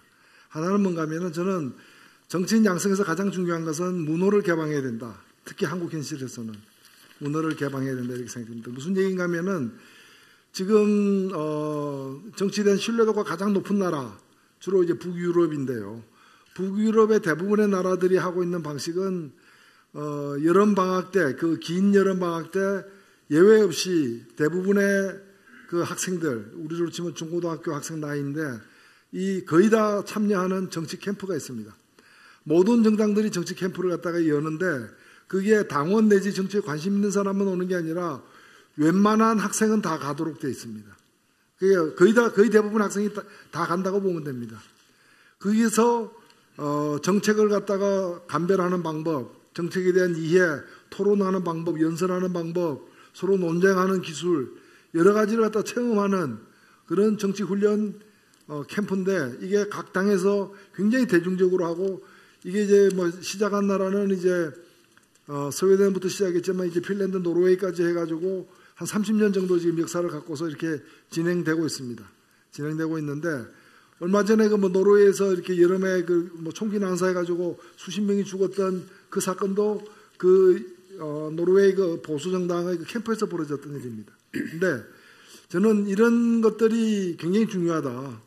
사실 우리가 30대에 총리가 되었다, 수상이 되었다 이런 외국 뉴스를 보고 놀래기도 하고 부러워하기도 하는데 그런 나라들의 현실은 뭔가 하면 대개 15, 16살 때부터 정치를 갖다가 하게 되는 겁니다. 대부분의 정당들은 이 청년 조직을 따로 갖고 있고 그 청년 조직은 대개 15, 16살 때부터 들어오고 그 청년 조직의 대표는 당의 부대표를 자동적으로 이렇게 갖도록 되어 있고 이게 어려서부터 그런 훈련을 갖다가 하기 때문에 여기서 슈레더 총리나 또는 스페인의 곤잘레스 총리 같은 사람들이 다 고등학교 때부터 이 훈련을 받았던 사람들입니다. 그러니까 한 이런 사람들이 20대 후반 정도 되면은 정치에서 정치 경험이 벌써 10수년 되는 그런 중견 정치인의 어떤 훈련을 받은 상태가 이미 20대 후반이면 되는 겁니다. 그런 점에서 보면 이제 그런 점에서 저는 정치 교육을 엘리트 교육 차원으로 접근하는 방법도 있지만은 좀 더 대중적인 그런 교육, 그런 교육 차원으로 문호를 더 개방하고 낮추는 게 대단히 중요하고 그에 따라서 우리나라처럼 아직도 대학교 1학년 재학생의 4분의 3이 투표권을 갖지 못하는 이런 폐쇄적인 제도를 갖다가 개선하는 것이 대단히 중요하다. 그리고 넓어질수록 훈련받은 엘리트가 나올 가능성, 좋은 엘리트들이, 좋은 리더십을 가진 사람들이 등장할 가능성이 훨씬 높아지기 때문에 이 문호를 개방하는 것이 굉장히 중요하다는 것이고요. 두 번째는 저는 바로 리더십만큼 중요한 것이 팔로우십인 것이고, 팔로우십과 리더십이 상호 아주 적극적인 그 관계를 모색하는 게 중요하다는 겁니다. 결국 정치인을 선택하는 것은 이제 국민이 선택하는데 어떤 기준을 가지고 선택하느냐, 제대로 된 기준을 가지고 또 뜨거운 깊은 관심을 가지고 선택하도록 만드는 단순한 추종자가 아니라 무슨 바 하는 그런 일방적 추종자가 아니라 정치인들이 한 일을 제대로 살펴보고 평가할 수 있는 그런 시스템, 이거는 선거제도만이 아니라는 겁니다. 그런 점에서 저는 영국 같은 경우에 PMQ라고 아시는 분은 아마 아실 것입니다. PMQ를 해가지고 Prime Minister Question 해가지고 매주 수요일 날 약 40분 정도 동안에 수상이 직접 나와가지고 제1야당 당수로부터 온갖 질문을 다 받고 바로 그 자리에서 누구의 쪽지, 누구의 도움도 없이 바로 답변하고 이걸 모든 영국 국민들이 TV 생중계로 보고 이게 주말에는 다시 재방송되는, 그러니까 이게 어떤 문제가 어떻게 튀어나올 줄 모르는 가장 정치적인 책임이 있고 가장 고난이 있는 사람 2명이서 완전 난상 토론을 갖다가 적나라하게 벌이고 이걸 모든 국민들이 다 보는, 거기에는 어떤 정치인을 어떻게 뽑아야 될 것인가를 판단하는 시간이기도 하고 또 정치인이 되려면 어떤 능력, 어떤 자질을 갖춰야 되는가를 갖다가 공부하는 시간이기도 하는, 이것이 1년에 50회 이상 벌어지는 이제 이런 정치, 이 정치가 바로 엘리트를 키운다는 거죠. 무슨 각 나라마다 프랑스의 시앙스포라거나 여러 이제 엘리트 기구들이 있습니다만은 그런 프로그램이 하는 역할 이상으로 일상적인 정치가 엘리트들 키우고 리더십을 갖다가 함양시키고 또 국민들이 또 참여하게 만들어서 길러내는데 역할을 하고 있는 게 아닌가, 그런 생각이 됩니다. 그래서 그런 점에서 저는 이걸 다 집약하게 될 경우에 우리 정치에 있어서도 선거제도의 변화, 지금도 그렇습니다. 아까도 정치 대표성 문제가 이제 제기됐습니다만은 정의당 같은 경우를 예를 들어서 좀 죄송합니다만은 선거에서는 7% 지지를 받았는데 의회 내에서는 의석은 2%만 갖고 있는, 발언은 2%만 하는, 7% 국민의 지지를 받은 사람이 2%의 발언권만 갖고 있는 이런 상태에서 대표성이 왜곡되는 부분이 있고 증발되는 부분이 있는 거죠.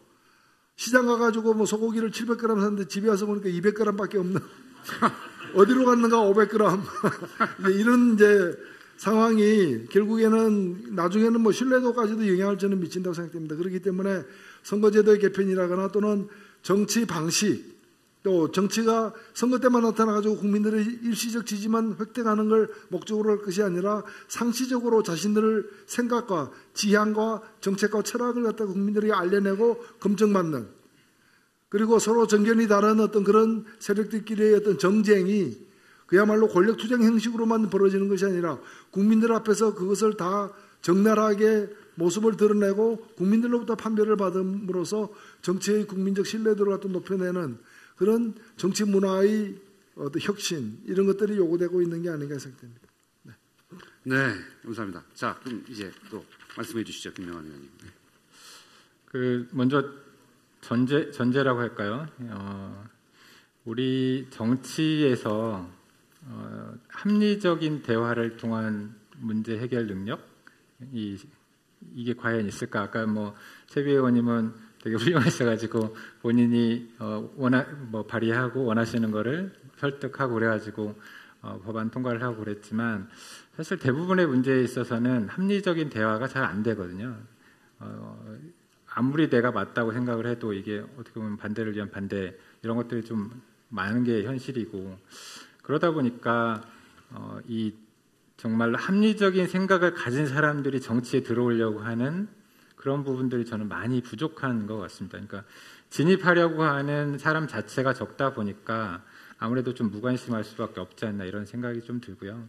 그리고 이제 또 한 가지는 같은 맥락에서 보면 해외에서는 우리나라 사실 이제 정치 선진국을 보면 보통 이제 NGO, NPO, 그다음에 싱크탱크, 그러니까 당 밖에 있는 조직들이 탄탄한 조직들이 있거든요. 그러니까 그 조직에 있는 사람들이 당에 들어와서 정치를 계속 하기도 하고 그런데 우리나라에서는 그런 기능들 NGO, NPO, 싱크탱크 이런 기능들이 되게 열악합니다. 우리나라에서는 가장 중요한 문제는 결국 이제 재정적인 문제들이 있을 거예요. 이제 어쨌든 그런 부분들이 좀 확대될 수 있는, 강화될 수 있는 그런 정책들 만들어가는 것도 저는 상당히 중요한 부분이라고 보는데 아무튼 그러다 보니까 우리 정당 밖에 있는 사람들이 많이 들어올 수 있는 입구가 좀 많이 차단돼 있다 이런 생각도 들고 그리고 현재는 이제 정당한테 모든 걸 좀 맡겨둔 그런 측면들이 있거든요. 요즘에 이제 선관위에서 일반 이제 학생들 대상으로 하는 교육 프로그램 만들고 그리고 정당 방문하고 이런 것들도 하긴 하는데 선관위에서 하는 것들 대부분 다 일회성 프로그램들이 많습니다. 그냥 견학 정도고 진짜로 이 정치인으로 양성을 하겠다 이렇게 접근하는 경우는 잘 없는 것 같아요. 이제 그러다 보니까 그러니까 정당이 그런 책임들을 오롯이 지도록 되어 있는데 물론 이제 저는 그게 맞다고는 생각은 듭니다만 우리나라 대한민국 현실에서 여러분 잘 아시겠지만 정당의 수명이 아주 짧습니다. 그리고 그 정당의 수명이 짧은데 그 안에 있는 소위 말하는 대표, 그러니까 당을 끌고 가는 대표를 포함해서 최고위원들의 수명이 아주 짧아요. 보통 3개월, 5개월 지나면 이미 바뀌어 있습니다. 대표가. 그래서 어쨌거나 정당의 지도자가 만들어진 다음에 그 지도자가 당을 혁신하기 위해서, 당을 개혁하기 위해서 뭔가 제도를 하고 싶어도 실제로 그게 실행이 되는 경우가 사실 거의 없거든요. 아주 그러니까 재작년에 이제 저희 당의 이제 문재인 대표가 혁신안이라는 걸 만들어가지고 당을 좀 혁신하고 그 과정에서 어쨌건 이제 국민의당이 분리돼 나가고 이런 엄청나게 큰 진통을 겪어야만 아주 작은 혁신이 일어날 수 있는 그리고 당시에 이제 문재인 우리 당 대표가 한 11개월 정도 당 대표로서 역할을 했었는데 대부분의 경우는 11개월이 정말 오래 한 거거든요. 대부분의 경우는 3개월, 5개월을 버티기가 힘듭니다. 이제 그런 구조에서는 그러니까 정말 정치 엘리트, 정치 지망생을 키워내는 구조가 어려울 수밖에 없는 그런 상황입니다. 그리고 이제 그래서 요즘은 이제 저희 당 같은 경우는 좀 많이 뒤늦은 감들이 있긴 하지만 정치 이제 지망생을 대상으로 해서 많이 이제 프로그램들 개발을 해요. 정치 대학 청년 정치 스쿨, 여성 정치 스쿨.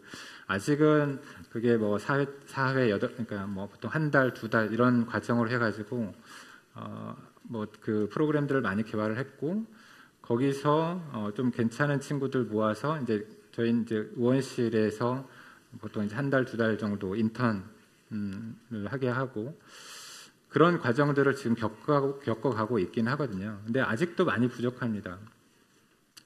앞으로 이제 그런 것들을 해야 될 것 같고요. 그 다음에 이제 오늘 주제랑 약간 벗어날 수는 있는데, 저처럼 이제 저 같은 경우는 작년에 영입돼서 우리 당에 들어온 케이스인데, 영입된 다음에, 영입됐을 때는 되게 뭔가 조명을 받아요. 당 안에서 그렇고, 이제 당 밖에서 언론으로부터 조명을 받긴 한데, 일단 그 이벤트가 끝나고 나면 일단 모든 사람들의 관심이 떨어집니다. 이제 그렇게 되면 그분들은 정말 혼자 살아남아야 되거든요. 이게 뭘 의미하냐면 우리 정말 정의당은 아주 예외적인 케이스고 대부분의 경우에 국회의원이 되지 못하면 정치인으로서 생존하기가 어렵습니다. 여러분 잘 생각해 보시면 주변에 있는 그러니까 현역이 아닌 그러니까 뭐 국회의원 그 이제 지방 그 시도의원 포함해서 그런 현역 의원이 아닌 사람 중에 정치인들을 볼 때 어떤 생각이 드시는지 모르겠어요. 그러니까 약간은 인생 왜 저렇게 사나 이런 생각들을 많이 하시잖아요. 그러니까 우리가 정치권에 들어와 있는 사람들을 이후에 좀 더 잘 케어해 나갈 수 있는 그런 구조를 만들어야 되거든요. 정당도 그렇고 우리 사회 시스템에서도 아까 말씀드렸던 그러니까 그런 분들이 뭐 NGO, NPO 이런 데 가가지고 또 활동할 수 있는 기반들, 사회적 기반들을 또 만들어줘야 되는 게 정당의 의무이기도 하지만 저는 사회의 책임이라고도 생각을 하거든요. 그런 의미에서 좀 정치인들 양성하는 프로그램이 필요하지 않나 뭐 이런 생각을 좀 해봤습니다. 네. 감사합니다. 재정적 문제 제가 꼭 말씀하셨는데 제가 좀 읽은 것 중에 예를 들어서 독일의 두 기독민주당, 사회당 그 연구소의 예산이 우리 양당 연구소 예산의 40배가 됩니다. 우리 연구소 경우는 정당 연구소는 주로 인건비로 다 사용을 하는데 독일 경우에는 정치 교육의 상당 부분을 그것도 이제 일반 유권자 시민 대상이죠. 그러니까 재정적 문제가 있는 건 확실하고 그 문제는 사실은 의원님들께서 풀어주셔야 되는 부분이기도 하다는 말씀을 꼭 좀 드리고 싶고요. 자, 최희배 의원님도 예. 저희가 이제 정치인이 될 거라고 처음부터 꿈을 가지고 이렇게 정치인으로 크려면 나는 어떻게 해야 될까라고 생각을 해봤을 때, 정치학과를 가면 되는 건가? 이렇게 생각이 안 들거든요. 그러니까 예를 들어서 공무원이 되겠다, 행시를 봐야겠다면 행정학과를 가다, 법조인이 되겠다면 법학과를 가지만 정치인이 되겠다라고 해서 정치학과를 가는 경우는 저는 못 본 것 같습니다. 그래서 물론 이제 우리 노회찬 의원님 정의과 정치를 전공하셨지만은 물론 어떤 정치학을 전공하신 분들이 또 정치인으로서 오시는 분들은 많지만은 그렇지는 않은 것 같습니다. 그게 뭐냐면은 정치라는 건 교육에 의해서 되는 것이 아니라는 그런 생각을 합니다. 앞에 노회찬 의원님 말씀하신 외국의 사례들을 보시면은 그게 정치 교육이 아니에요. 그냥 일상화된 어떤 교육의 패러다임이 우리와 다른 거죠. 그러니까 토론을 하는 문화, 그리고 사회 참여를 하는 어떤 문화, 이런 것들이 굉장히 폭넓게 있는 거죠. 그래서 굳이 정치라고 할 일은 아니겠지만 정치 참여, 정치적 관심도가 굉장히 자연스럽고 높은 거죠. 근데 이제 우리나라에서는 일단 정치에 대해서 앞에 우리 김 교수님이 초반에 말씀하셨죠.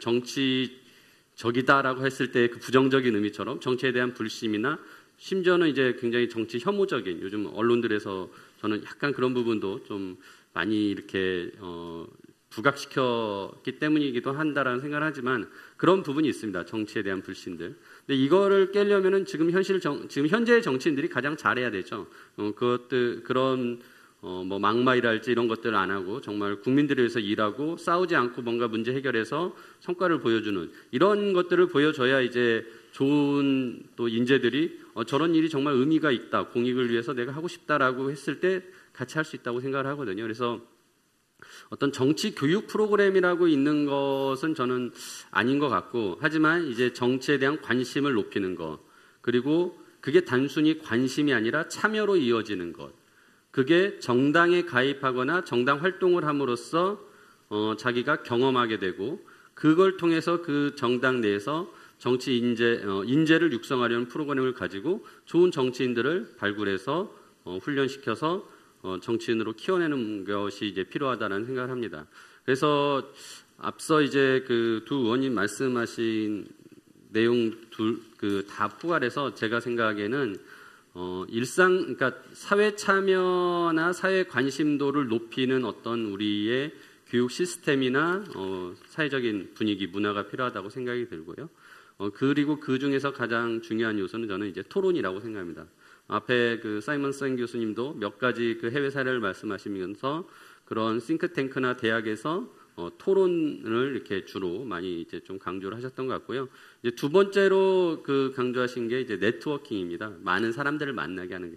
이게 어떤 인맥을 쌓아서 이렇게 하겠다라는 게 아니라 다양한 사람들을 만난다는 것, 그리고 그것은 결국 다양한 이해관계자를 만남으로써 여러 측면의 이해도를 높이는 거죠. 노동자를 만나서 노동자가 원하는 것이 무엇인지, 기업인을 만나서 기업인이 원하는 것은 무엇인지를 다양하게 들으면서 자신들이 거기서 토론하고 그러면서 자기의 어떤 생각들을 갖춰가는 모습이 어떻게 보면은 당연한 올바른 사회인으로서의 모습이자 좋은 정치 인재들을 이렇게 육성시키는 그런 이제 밑바탕이 될 것이라고 생각합니다. 뭐 마지막으로 이제 제 개인적인 얘기를 조금 더 말씀드리면서 마치겠습니다. 제가 앞서 말씀드린 대로 저는 회계사로 시작을 했지만 시민운동으로서 사회활동을 시작했고 한 20년 가까이 그 시민운동을 통해서 법과 제도를 개선하는 일들의 성과를 냈고 그것에 대해서 어떻게 보면은 정치권, 기존의 정치권에서 좋은 사례가 될 거라고 생각해서 인재로 영입을 했습니다. 우리 김병관 의원님도 좋은 기업인으로서의 모델이 됐기 때문에 인재로 영입이 된 거죠. 그런데 앞서 우리 최창렬 의원님 말씀하신 것처럼, 교수님 말씀하신 것처럼 밖에서 가져오는 인재 영입이 아니라 안에서 키워내는 진짜 정당이 그 역할을 해야 된다고 생각합니다. 그런 부분들에 대해서 저도 고민을 많이 하고 있는데, 그래서 젊은 친구들이 이제 정당에 옵니다. 대학생위원회랄지 청년위원회 이렇게 와서 친구들 만나면은 저는 꼭 그걸 한번 묻고 싶더라고요. 왜 정치를 하려고 하는가라는 거에 대해서. 그거에 대해서 그냥 그 어떤 한 자리 하고 싶어서 뭐 이런 것이 아니라 정말 자기가 하고 싶은 일이 있어서라고 대답하는 그런 친구들을 만날 때는 저 친구들을 어떻게 더 그 꿈을 가까이 실현시킬 수 있도록 가게 해줄 수 있는가라는 거에 대해서 저도 도와주고 싶어지더라고요. 그래서 그런 현재의 정치권들의 노력도 굉장히 중요하다고 생각이 되고, 아무튼 앞서 말씀드린 우리의 어떤 사회 전반적으로 사회적 관심도 또 정치 관심, 정치 참여들이 자연스러워지는 그런 모습들이 필요할 거라 생각합니다. 네, 감사합니다. 자, 우리 얼마 원장님 남았습니까? 지금 사실 시간이 시간이 5분 정도밖에 5분 정도요? 안 남았습니다만 또 네. 왜냐하면 Q&A 글쎄요. 세션을 제가 약속했기 때문에 질문을 받으려면은 네. 하여튼 예. 짧게 얘기하시면 네네. 다 앞서 말씀하셨으니까 네. 저는 엘리트 스포츠 생각이 나요. 우리나라가 축구도 월드컵 4위를 했고, 뭐 이제 다음 해에 금방 이제 평창 올림픽도 하겠습니다만, 올림픽 했다 우리 10위권이거든요. 우리가 이미 스포츠 강국입니다. 그러니까 우리는 엘리트 스포츠에서 어떤 엘리트를 키워내죠. 어떻게든 키워냅니다. 축구도 어쨌든 4위를 했고, 뭐 홈그라운드 이긴 했습니다만 월드컵에서. 근데 막상 그런 것들이 우리 국민 전반의 스포츠 체육하고는 잘 연계되어 있지 않거든요. 정치도 꼭 그런 것 같아요. 인재 영입을 한다고 그래가지고 제가 아까 모두에도 말씀드렸습니다만 선거 한 달 앞두고 각 당이 인재 영입 경쟁을 해요. 저는 그 말도 굉장히 거부감이 들어요. 인재 영입. 그럼 정치라는 게 평소에 대중과 어떻게 밀착해서 얘기하고 우리 삶의 문제가 무엇이고 우리 사회에 대표되지 않은 계층에 그리고 대표되지 않은 소외계층 이런 것들이 대표될 수 있는 게 정치가 돼야 되는 거거든요. 그런 게 다당체제가 되고 이래야 되는 것인데 각 정당들은 어떤 그 분야에서 성공한 사람, 기업에서 성공한 사람, 스포츠에서 성공한 사람이 정치에 들어와야 된다. 아주 잘못된 왜곡된. 그게 아까 이 주제에 맨 처음으로 들어와서 이게 전문가주의하고 일맥상통하는 거거든요. 그렇게 해서 절대 정치가 발전할 수 없습니다. 인재 몇 명이 들어온다고 해가지고 그 정당이 바뀌겠습니까? 그렇지 않아요. 다 앞서 말씀하셨던 것처럼 이 정치가 우리 생활에 뿌리 내려야 되는 겁니다. 엘리트 스포츠가 우리 대한민국이 굉장히 스포츠 강국인 것 같지만 사실 우리 생활에 크게 뿌리박지 않듯이 정치도 꼭 그런 것 같아요. 그러니까 정치로 뭔가 바꿀 수 있다는 생각이 들어야 되는 거거든요. 그러나 우리는 그렇게 생각하지 않죠. 정치는 뭔가 잘못된 존재들. 그렇지 않죠. 정치인들이 많이 바꾸고 있죠, 지금도. 그러니까 이러한 것들을 어떻게 정당이 체화시켜서 해나가야 되냐의 문제인데 정당연구소 아까 김 교수님 말씀하셨다시피 우리나라의 정당에 있는 정당연구소는 제 역할 전혀 못하고 있죠. 여론조사나 기껏해야 하고 이런 것만 한단 말이죠. 그리고 젊은 사람들도 정당에 들어와서 이게 훈련을 쌓아가지고 어떻게 자기가 정당의 당뇨로 성장한다 이런 생각을 할 수가 없어요. 왜냐하면 정당은 수시로 바뀌니까. 지금도 뭐 한국당과 바른정당 특히 한국당이 지금 뭐 정치 아주 실질적인 얘기를 하는 건데 과거에 대한 반성과 통찰 없이 무조건 통합만 한다고 그러지 않습니까? 그런 상황 속에서 당뇨로 들어와서 클 수가 없는 거죠. 그러니까 이런 것들이 정치 전문대학원이 있다 하더라도 이런 것들에 대한 어떤 그 저변 확대가 안 되는 거거든요. 이러한 부분들을 결국은 어떻게 제도화시켜서 정치가 대중들에게 뿌리낼 수 있는가를 연구하는 것. 그래서 엘리트 스포츠가 별로 의미가 없듯이 엘리트 정치를 키우는 게 아니라 우리 모두가 정치인이 되는 쪽으로 구조가 바뀌지 않으면 백날 이런 토론해봐야 좀 바뀔 수 없다고 생각합니다. 네, 감사합니다. 짧게 정리해 주셨는데요. 자, 얼마 안 남았습니다만 이렇게 장시간 이렇게 아주 주의 깊게 들어주시고 여러 가지 질문도 여기 지금 이 인터넷상으로 올려주셨어요. 그래서 한두 분이라도 좀 질문을 저희가 좀 받고 답을 듣는 그런 시간을 가져야 될 것 같습니다. 자, 여기 올리신 분도 있습니다만 우선 플로어에 직접 와서 장시간 계신 분들 중에서 질문이 있으시면은 지금 좀 해주시죠.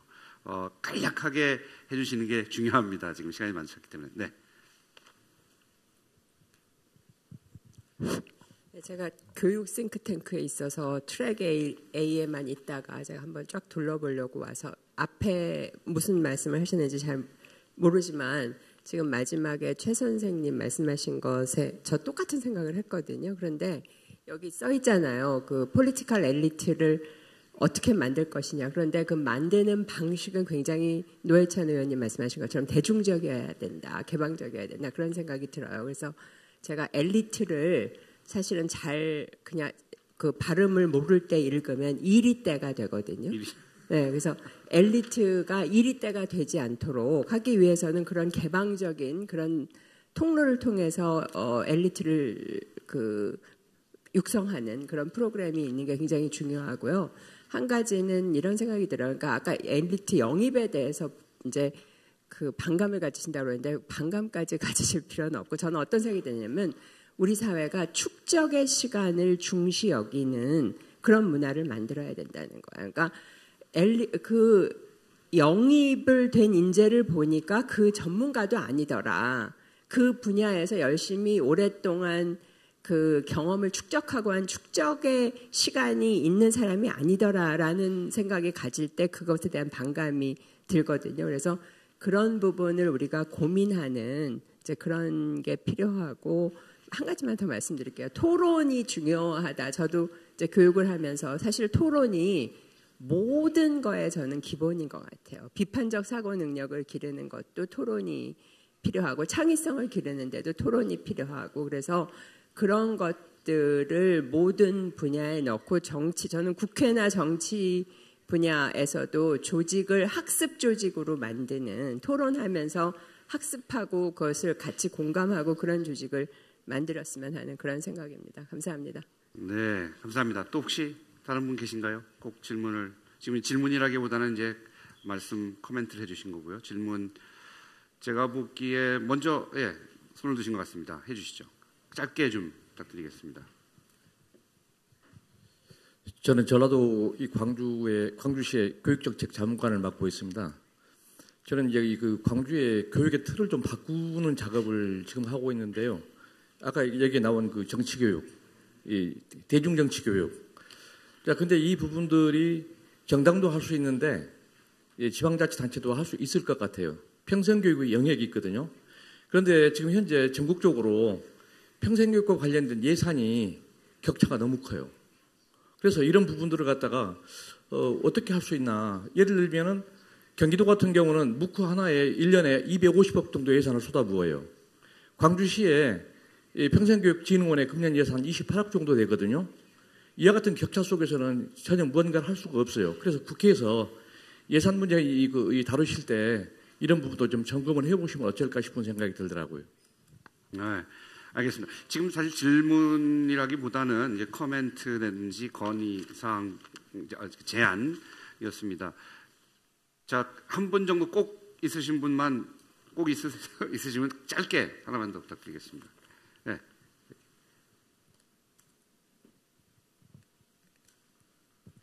네, 짧게 말씀드리겠습니다. 저는 정치인을 희망하는 대학생인데 지금 저는 사실 최희배 의원님 말씀하셨지만 정치외교학과를 지망하는 이유가 정치인이 되고 싶어서 지망하는 좀 특이한 케이스인데 지금 신입생이라서 내년에 전공 선택을 하는데 사실 이 포럼에 온 것도 대학생으로서 그러니까 정치인으로서 어떤 전문성을 가지기 위해서 자기 개발 분야에서 어떠한 커리어를 쌓아서 정치인이 되어야 하는가 아니면 정치외교학과를 해서 정치인이 되어야 하는 것인가에 대해서 고민이 많았기 때문인데 제가 딱히 어떠한 분야에서 뭐 법조인이나 이런 것을 희망하는 것이 아니라서 어떤 커리어를 전문성을 쌓아야 될지 모르는 상황에서 지금 제가 대학생으로서 정치인이 되기 위해서는 어떤 전문성이 없을 때 어떤 활동을 할 수 있는지, 어떤 것을 해야 좋은 정치인이 될지 궁금해서 질문 드렸습니다. 자, 유일한 질문이고 이제 그만 질문을 받겠습니다. 여기 지금 한 분이 제가 이거를 지금 다루고 싶었는데 마침 비슷한 질문인 것 같아요. 바로 당사자이신지 모르겠는데 여기도 대학생으로서 정치를 하려면 정치학 전공이 아닌 특수한 분야의 다른 전공을 하는 것이 더 도움이 됩니까? 그래서 제가 답을 하려고 했는데 여하튼 혹시 우리 의원님이나 원장님 지금 그 대학생에 대한 어떠한 뭐 조언 내지는 의견 있으신가요? 간략하게? 제가 네네. 그러니까 저는 아까 전에 이제 제가 그 청년위원회나 이게 대학생위원회에 오는 친구들한테 아까 전에 이제 질문하는 것처럼 정치를 하려고 하는 그러니까 왜 정치를 하려는가에 대한 목표 의식이 명확하고 내가 어떤 분야에서 그거를 하겠다 그냥 단순히 뭐 좋은 사회를 만들겠다가 아니라 어떤 분야에 뭘 하겠다라는 명확한 그 목표가 있어야 된다고 생각합니다. 그래서 그 분야에 대해서 전문성을 키우고 그렇게 해서 이제 그 정치에서 그거를 실현시키면 좋겠다는 생각을 하는데 다만 그 전문성을 키우는 과정이 꼭 어떤 자격증을 가지고 와서 하는 것이 아니라 뭐 국회에서 예를 들어 가지고 뭐 보좌관을 하면서도 그런 분야의 의원님을 보좌하면서 그런 걸 익힐 수도 있고 또 정당 내부에서도 여러 가지 정치 프로그램들에서 그 부분에 관심을 갖고 그 부분의 정책에 대한 어떤 뭐 이렇게 그 활동에 같이 참여를 하면서 또 익힐 수도 있다고 생각을 합니다. 그래서 그런 부분들에 대한 이제 다양한 루트들은 있다고 생각을 하고요. 이제 그런 부분을 좀 더 알아보시면 좋을 것 같습니다. 네, 말씀하시죠. 예, 정치를 하고 싶으시다면은 제가 꼭 권해드리고 싶은 게 있어요. 일단 당원이 되세요. 어느 당이든 당원이 돼가지고 정치를 자기 생활로서 하세요. 생활 정치. 당원도 정치인입니다. 높은 사람만 정치인이 아니고 그래서 생활 정치인이 우선 돼야 되고요. 그렇게 하다 보고 그게 체질이 맞으면 그 다음에 길이 보입니다. 그 내에서 리더가 될 것인가 아니면은 정책 스텝이 될 것인가 어느 게 나한테 맞는가 둘 다 정치인입니다. 꼭 국회의원만 정치인이 아니거든요. 그래서 그런 리더 많은 사람의 인정을 받고 또 많은 사람들을 대변하는 그런 길로 가는 것이 적성과 능력에 맞는 것인지 아니면은 그런 정치에 굉장히 중요한 정책이라거나 여러 가지 이런 걸 만들어내는 정책, 그 역할로서 정치에 참여할 것인지 이게 길이 나눠지거든요. 자기 능력과 조건에 맞는 길을 가면 되고 그 가다 보면 나중에 이제 선거도 있고 여러 가지가 아마 있을 거예요. 그래서 처음부터 나는 국회의원 되겠다. 저는 제일 나쁜 그 목표라고 생각됩니다. 그거 되지도 않거니 와요. 그리고 자기가 원하는 걸 해야 되고 자기 체질에 맞는 일을 해야 되는 거기 때문에 일단은 가장 중요한 건 시민으로서도 그렇죠. 적극적으로 시민 참여하기 위해서는 정당을 지지해야 될 거 아니겠어요? 예를 들면 정의당에 입당한다거나 정의당이 마음에 안 들면 국민의당이나 민주당에 입당한다거나 뭐 이렇게 해서 적극적으로 정당 생활을 하면서 자신을 또 한번 검증해보고 평가받아보는 그 길로 가시면 좋을 것 같아요. 네. 말씀하시죠. 또 짧게 말씀을 드리면요. 그러니까 최 의원님 말씀하신 거랑 비슷한데, 그러니까 정치 이게 뭐 생활 정치가 됐건 직업 정치인이든지 간에 정치라는 영역에서 내가 하고 싶은 게 뭔지가 좀 분명해야 될 것 같아요. 그러니까 그 얘기는 어떤 문제를 해결하고 싶은 건지, 뭐 경우에 따라서는 이게 교육 문제일 수도 있고 어떤 뭐 재벌의 문제, 뭐 경제의 문제, 그러니까 각 영역이 여러 가지가 있을 텐데 그 특정한 영역에서 그러니까 내가 바꾸고 싶은 세상이 어떤 모습인지에 대한 전 고민이 저는 가장 중요한 것 같고요. 근데 그 다음은 저는 그 소위 말하는 이제 활동가와 정치인이 달라야 되는 부분은 뭐 활동가를 폄하하는 건 아닌데 저는 정치인이라면 그 문제를 해결하기 위한 노력을 해야 된다고 보거든요. 그러니까 우리가 이제 일반 국민 입장에서 보면 어떤 문제를 특정한 문제를 비판하는 건 되게 쉽거든요. 근데 이게 내가 정치인이 돼가지고 이걸 해결하겠다고 마음을 먹으면 정말 어려운 문제가 됩니다. 소위 말하는 우리가 이제 민주주의 사회에서 뭐 다수결의 원칙이 통용이 되지만 70%가 맞아도 30%는 반대하는 사람들이 있어요. 근데 우리가 소수 의견을 무시하는 게 민주주의는 아니잖아요. 그러니까 다수와 소수를 어느 정도 만족시키면서 조화를 이루면서 어떤 정치적인 문제를 사회 문제를 해결한다는 게 되게 어려운 문제거든요. 그러니까 어떤 특정한 주제들을 골라서 그걸 해결하기 위한 노력들을 스스로 한번 해보시는 게 되게 좋을 것 같고요. 그래서 이제 사실 우리 그 민주당 같은 경우 요즘에 이제 정당발전위원회라는 걸 만들어 가지고 하려고 하는 게 뭐가 있냐면 우리 이제 직업 정치인들이 할 수 있는 게 한계가 있잖아요. 우리나라가 조금 이상한 부분들 정의당이 약간 다르긴 한데 예를 들어서 우리 당의 헌법이 있어요. 그러니까 당원이라고 그러는데 당의 헌법 같은 거를 원래 당원들이 정해야 되는데 당원들이 정하지 않거든요.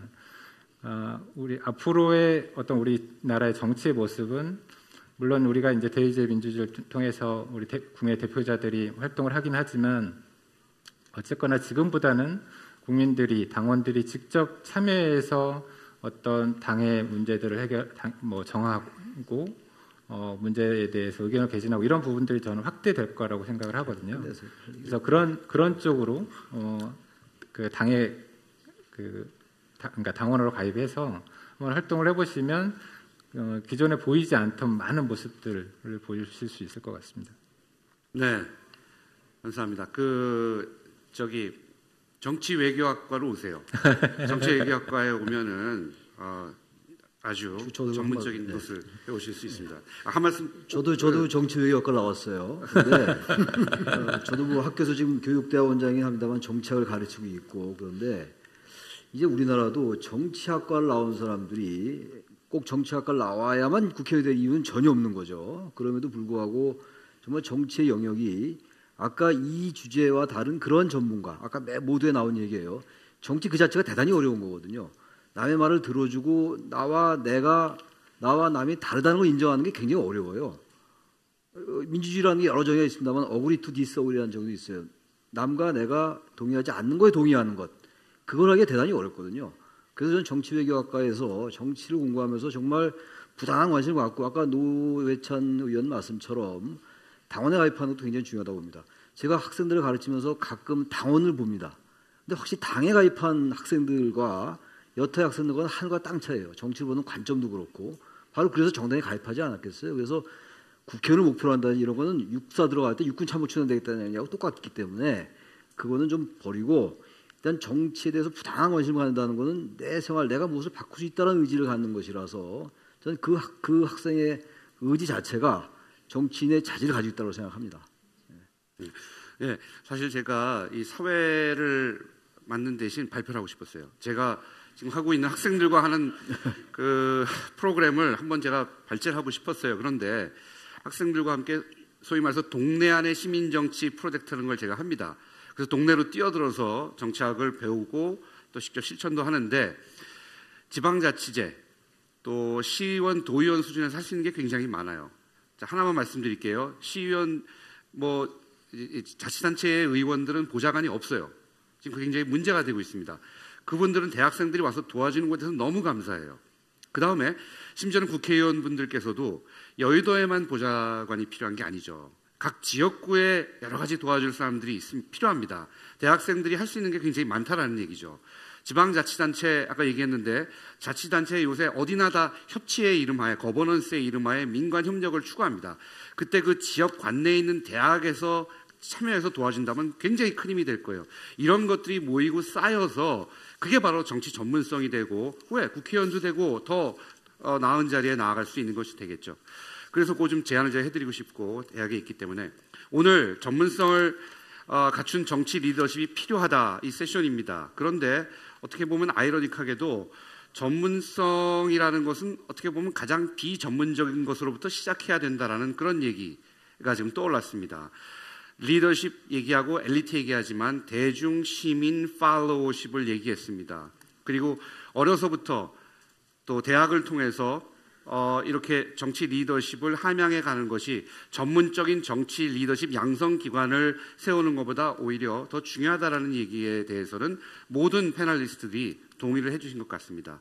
그래서 제가 사회자의 권한으로 전문성을 가진 정치 리더십 필요합니다. 그러면 어떻게 해야 될까요? 그거는 어떻게 보면 좀 한마디 용어를 받는 민주시민 교육으로부터 시작을 해야 되는 것이 아닌가, 그런 시대가 온 게 아닌가라는 것에 대해서 우리가 한번 뜻을 모을 수 있는 기회가 되지 않았나 하는 생각을 합니다. 장시간 참여해 주신 우리 패널리스트, 그 다음에 우리 어디언스 청중 여러분들께 감사를 드리고, 이것으로서 아마 글로벌 HR 포럼의 마지막 세션이었겠죠. 전문성을 갖춘 정치 리더십 필요하다 세션을 마치도록 하겠습니다. 감사합니다. 네.